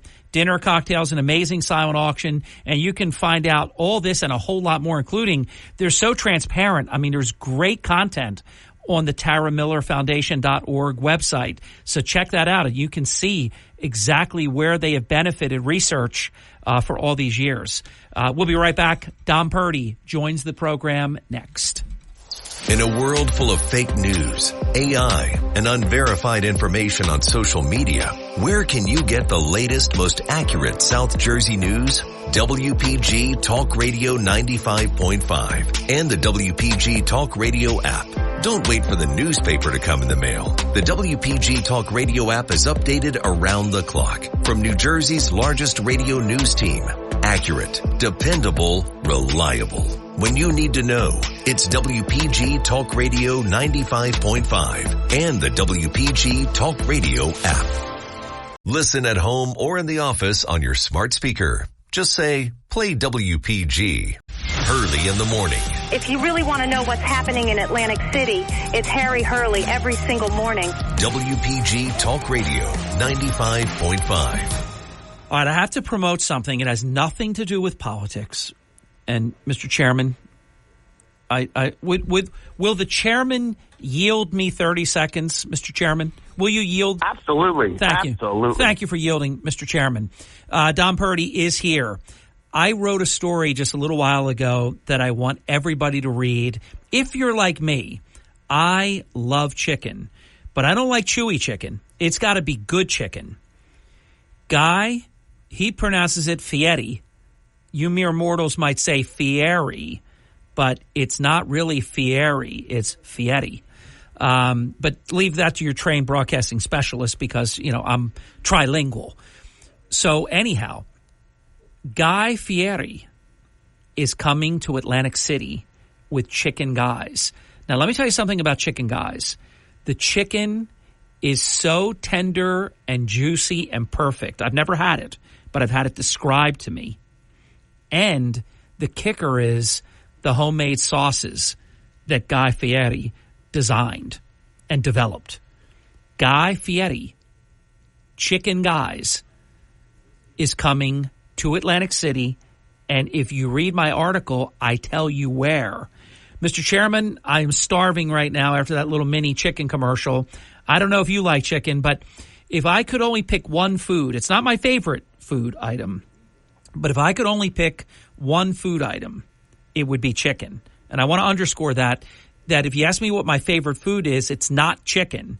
But if I could only pick one, it would be chicken. And I cannot wait to try Chicken Guys. Mr. Chairman, welcome to the Hurley in the Morning program. Good morning, Harry. How are you? I am well. And ladies and gentlemen, you're usually working on everybody else's election and making sure that your candidates win. It's your election day. Yes, Harry, it is. It's going to be interesting tonight. We're going up to our vote, and I feel very confident, Harry. I do. I got a good team behind us. The New Jersey State Committee, I've got confidence in them as well. Actually, even no matter who they vote for tonight, I still have confidence in them. New Jersey has got a great delegation, and I look forward to hopefully being honored to serve them as the RNC delegation in D.C. for the state of New Jersey. Would you mind if I shared something? Because I don't want to do anything that you don't want to do today. It's a special day for you, and I want to honor my chairman. Would you mind if I brought up the issue that my friend David Wildstein has broken? No, go right ahead. All right, for those who don't know, David and I go back a real long way, and we're very collegial to one another. We're friends. We're very collegial. If I break something, he honors the fact that I broke it. And if he breaks something, I honor the fact that he did, because he and I were both used to breaking more news in our lane than any other media sources, and others rip our work off, and they never give attribution. So we always remember to give proper attribution. So I want to give David the collar here because I was not aware of this. I'm sure that not long after I would sign off this morning, it would have been brought to my attention. But he broke this, and it's titled, it's a Trump versus Christie showdown in a race for Republican National Committeeman. So Chris Christie, who President Trump in his endorsement of Chairman Don Purdy called Sloppy Chris Christie, Sloppy Chris Christie has decided, after being like a monk for the past, I don't know how many months, we were looking on milk cartons for Chris Christie. Chris Christie is going to emerge and try to put his friend Palatucci over the top, and Chris Christie is making it a point to try to defeat you tonight. Is that a fair comment? Yes, that's true. That's true. Which, listen, Bill Palatucci is one of his best friends. I would definitely assume that that's what he was going to do. I did talk to the former governor when I first started this and told him what I was going to do. Obviously, he told me that he was not not happy about it, but he respected that I picked up the phone and called him because I knew the relationship that he had with Bill Palatucci. And so, at that point, we're off to the races. He's coming tonight to support Bill Palatucci, which, listen, I'm okay with. I don't get intimidated by anybody. Oh, I know that. And let me say this and see. And if we may agree, disagree on certain things in this segment, but I don't think we're going to disagree on this. This is President Trump's Republican Party for at least the next 4 years. He's the leader of the Republican Party. He has endorsed you for the Republican National Committeeman seat. Chris Christie could not have been more ridiculously unkind and unsupportive of President Trump. I would imagine Chris Christie's support in the current environment has to be a net loser. If I'm Palatucci, I think he should have campaigned, I am a President Trump Republican. I support President Trump. I want to continue as Republican National Committeeman and support President Trump. Meanwhile, there's no disguising that now, Chairman Purdy. Chris Christie is as anti-Trump rabid as they come. I mean, this guy, you need a tetanus shot. He's so rabid against Trump. I think Christie showing himself is the worst thing that could happen. Well, I would say yes, and you got to remember that they started a super PAC, tell it like it is super PAC, that was made to dismantle President Trump. They put over around $12 million through that super PAC, and Bill Palatucci is the head of that super PAC. It's publicly known. It's listed like that. If you look it up, that's the way it is. And you can actually go on there today and still buy rhetoric against President Trump. And this guy is the guy that he wants New Jerseyans to send to D.C. for the RNC. And that's the problem that we have is no matter if God forbid. Why would New Jersey want the top of the ticket is President Trump? This is unstoppable. It's undeniable. Why would New Jersey want, any of the chairmen, any of the people that are voting, why would anyone want a rabidly anti-President Trump National Committee person from New Jersey? Tell me what sense that makes, Chairman. Well, first of all, it makes no sense. The only way he gets any votes is, which he's going to get votes, Harry, is because of relationships and years of relationships.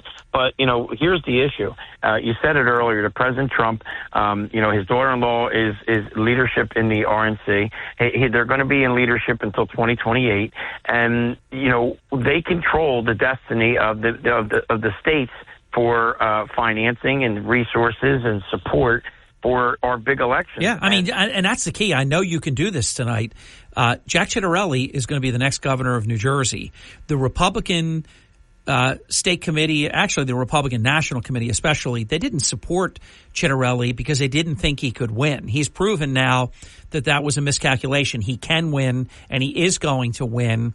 Who would you want as your committee person at the national level serving New Jersey? Don Purdy, all in, President Trump, regular Republican, or would you want the anti-President Trump New Jersey candidate to be that person? Let's further that when we come back after the break. 44 minutes past the hour. I mean, this is so self-evident to me, and I do appreciate people that are willing to vote against their own self-interests. Oh, look, I'm friends, and I'm friends with Christie, or I'm friends with Palatucci, so this is what I'm going to do. But folks that have a vote in this, and I guess it's somewhere in the neighborhood of, 40-some people or something, should be thinking about what does the leader of the Republican Party at the national level, President Trump as the leader of the party, Laura Trump as co-Republican National Committee chairman. I mean, my goodness, it's ridiculous that we're even talking about this, in my opinion.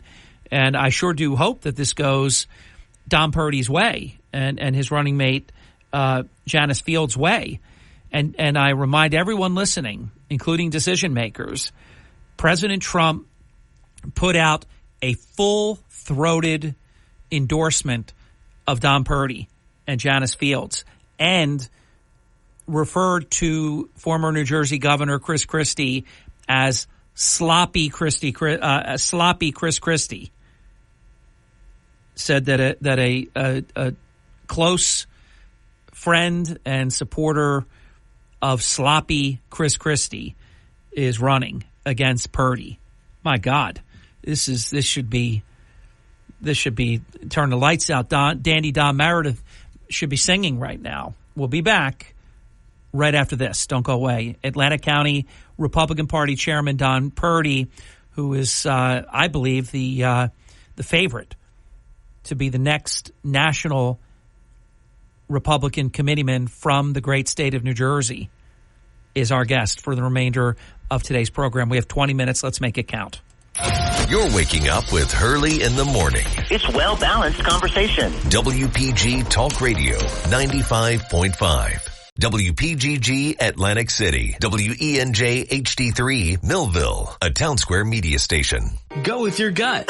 Your dog's immune system is based in the gut. A diet lacking in nutrients can cause itching, scratching, and a weak immune system. However, there is a solution. DINOVITE.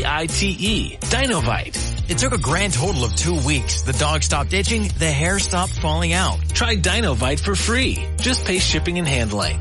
Learn more at dinovite.com/radio. Happier, healthier with every bite. Over 1 million pets helped with Dinovite. If you've got a military, first responder, or government service background, GovX.com is for you. You stepped up to serve our country and communities, and GovX delivers unbeatable deals that you've earned. GovX.com is the only site built exclusively to honor your service. Members save on thousands of trusted brands, tickets, travel, and more. See if you qualify. Visit GovX.com and join for free today. Use code RADIO15 in the shopping cart to get an extra $15 off your first order. GovX. Savings for those who serve.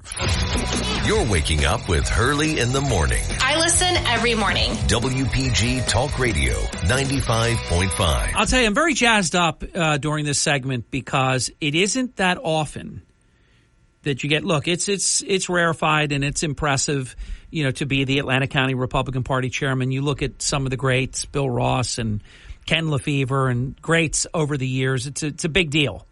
But I'll tell you what, being a candidate for a national office, that is extra special. And I don't put anything, I'm not drawing any conclusion before the votes are cast that it's over or anything like that. But I do believe that the front runner is Don Purdy and his running mate. And they deserve to win. I hope they win.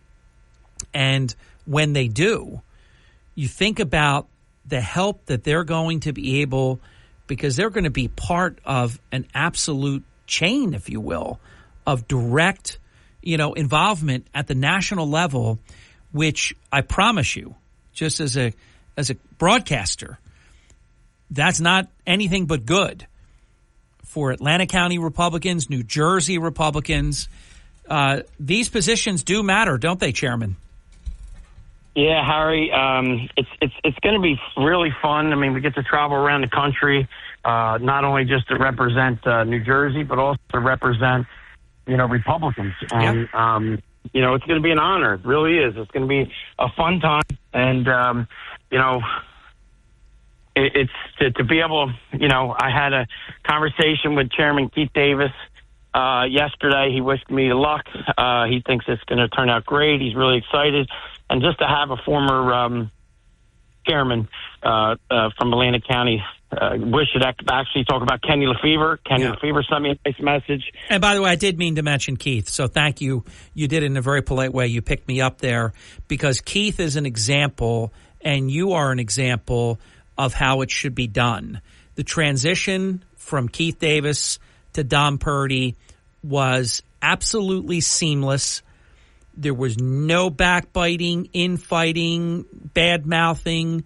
I mean, it really lent for setting, and planting the seeds for the great result that you had in your first election, Chairman. And I do attribute a lot of that to the past chairman and, the way that we did it. Yeah, well, because Don, if this would have been very acrimonious, bad feelings all over the place, people bad-mouthing, being nipping at people's, heels and rear ends and all kinds of negative stuff going on. None of that is helpful towards winning elections. And I will tell our great county commissioner, Jim Bertino, when he says love, Chairman, give him love, and that's his line. So, I love that. We would have had a lot of breakdown on elections. You would split. We're stronger than ever in Atlantic County, and I do thank Keith Davis for that. And, going forward, and, one of the things from President Trump is I sent a message and saying, I owe this to President Trump for his birthday. And, Harry, you and your brother are on the 19th. I'm on the 20th. And today's Margie's. This is crazy, isn't it? We own the month. Happy birthday to Margie. June is a great birthday month, and President Trump coming out and endorsing me like that, you're right. He didn't send that message to New Jersey or to the New Jersey State Committee. He sent that worldwide, and he did. 99.9.9.9. I have no idea who Don Purdy even is, and probably even know where New Jersey is. But that was an honor. Well, he sent that message to the country, and you're right. He sent it to his worldwide brand, and he not only endorsed you and your running mate, Janice Fields, but, he laid a smackdown on Chris Christie at the same time. Yes, he did, and me moving forward, I'm going to treat tonight like it's any election. I've been very clean about this. I have not trashed Bill Palatucci. He is a Republican. I will quote Michael Testa on this. Make sure we do a Ronald Reagan, and we do not disparage any other Republican. Obviously, I don't like to trash Republicans unless we really have to, and it gets into a brawl. But this is not that kind of fight. This is what's good for Republicans, and I'm not going to go out and trash him because I like what you're saying, and you're a gentleman, and you fight hard, but you fight fair, and you do it the right way, and you're very true to Republican principles. And this is an intra-party battle, so you're not going up against Democrats, you're going up against a Republican here.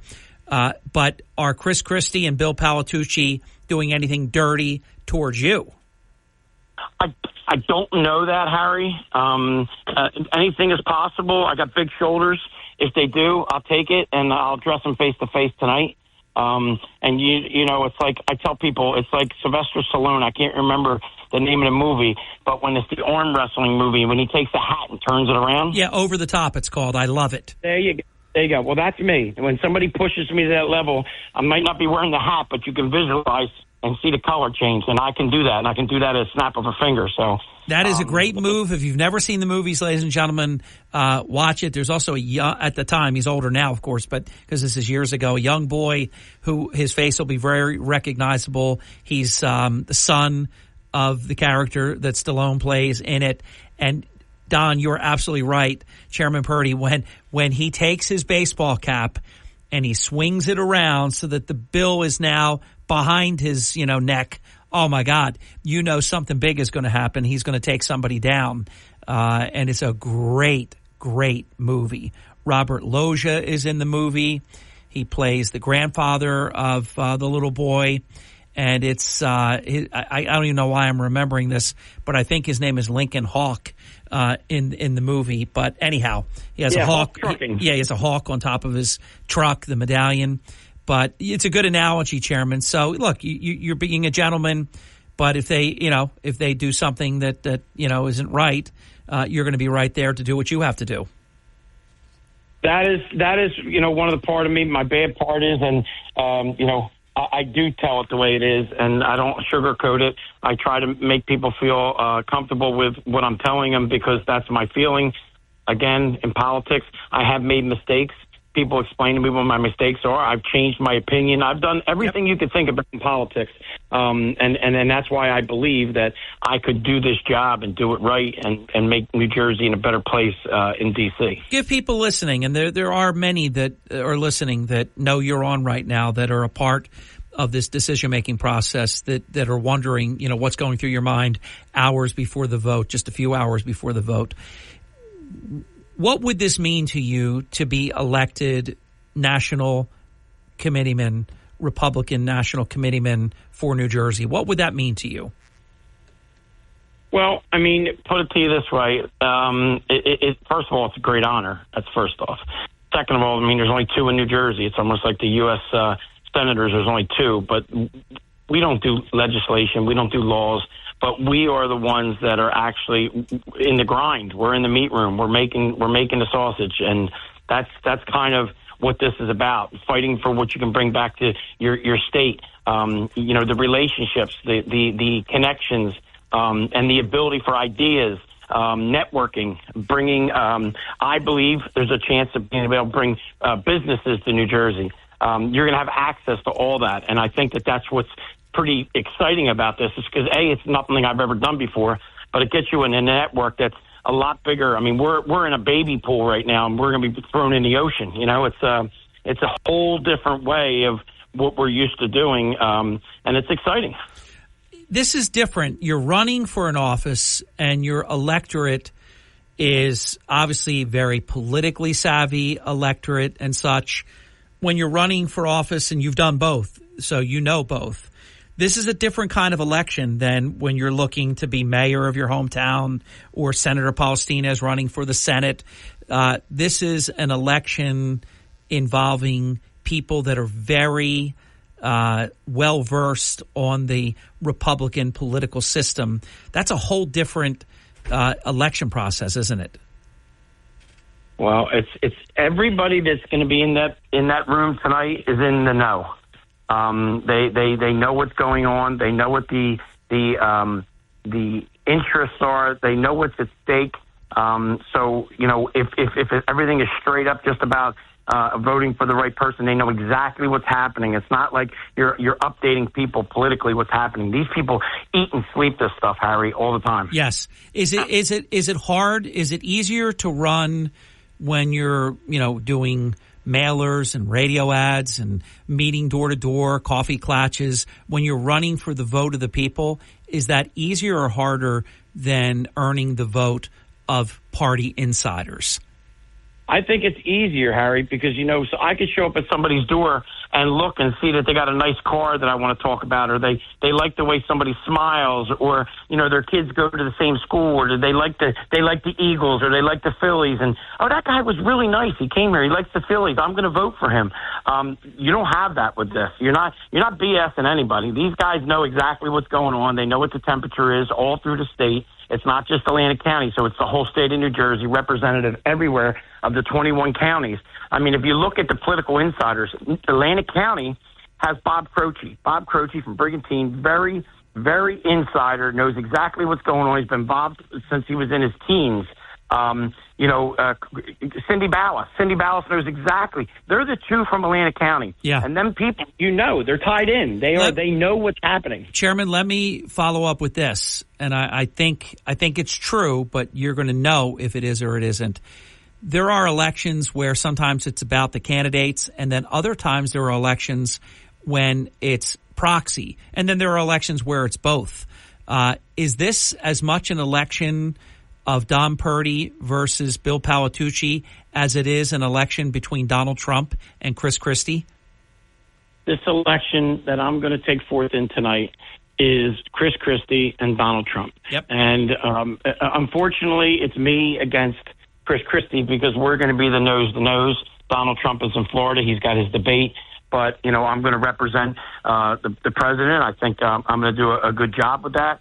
But that's it. If you look at people when they're talking about it, this, right now in this time period, this is about the president of the United States and the past governor of New Jersey. Yeah. I mean, and the president of the United States, the Republican, he's presumptive nominee, but he's got it. The presumptive nominee for president, he is the Republican leader, has made it very clear he wants you to be the national committee person. I like your hand. If we were playing poker, I like what you've got, Chairman. I do as well. I don't take it lightly. I believe that I'm very fortunate. I believe that President Trump will be the president again. I believe this country will be growing stronger and stronger at a very fast rate. I believe that we're going to be on a winning team and make this country great again, and I think it's going to make the world a safer place. And just to take part of that and know that the President of the United States put his hand on my shoulder, believe me, it's something that I never thought that I'd have a President of the United States actually right now counting on me to win. I know. And what's amazing about it, too, is he's the nominee. Your election is over long before November 5th. Anybody that votes against you tonight is voting also against President Trump. And that's why he's watching this. Jeff Van Drew, our great congressman from our district, is the Trump person, not just in New Jersey. Let's make that clear. He is on the phone with President Trump probably 3 or 4 times a week, actually with President Trump, not his aides, actually Trump. And he's got a lot on his shoulders. And again, for Congressman Van Drew to have the backing of him as well, I value that. I thank him. I thank his whole team. And again, one thing you don't want to do in this business is let somebody down. I got a lot of stuff on my shoulders right now, Harry, and I need to deliver it. I have a great team working with me. I feel very confident in that. So we're going to take it for what it's worth. I'm giving it everything I got. We're going to be working on that. Michael Donahue, Michael Testa, these are my chairs, my 10 seconds. chairs right here. And they're working hard for me, and I'm not going to forget it. Chairman, it's Election Day for you. We're going to be following it very, very closely. I wish you well. I want you to win. I want you to win in the best way, and I think you're going to do it. In fact, I feel like I know you're going to do it. But take care of business, and we'll wait to hear the votes. Thank you, Harry. You have a great day. You too, Chairman. I hope that the people realize that, President Trump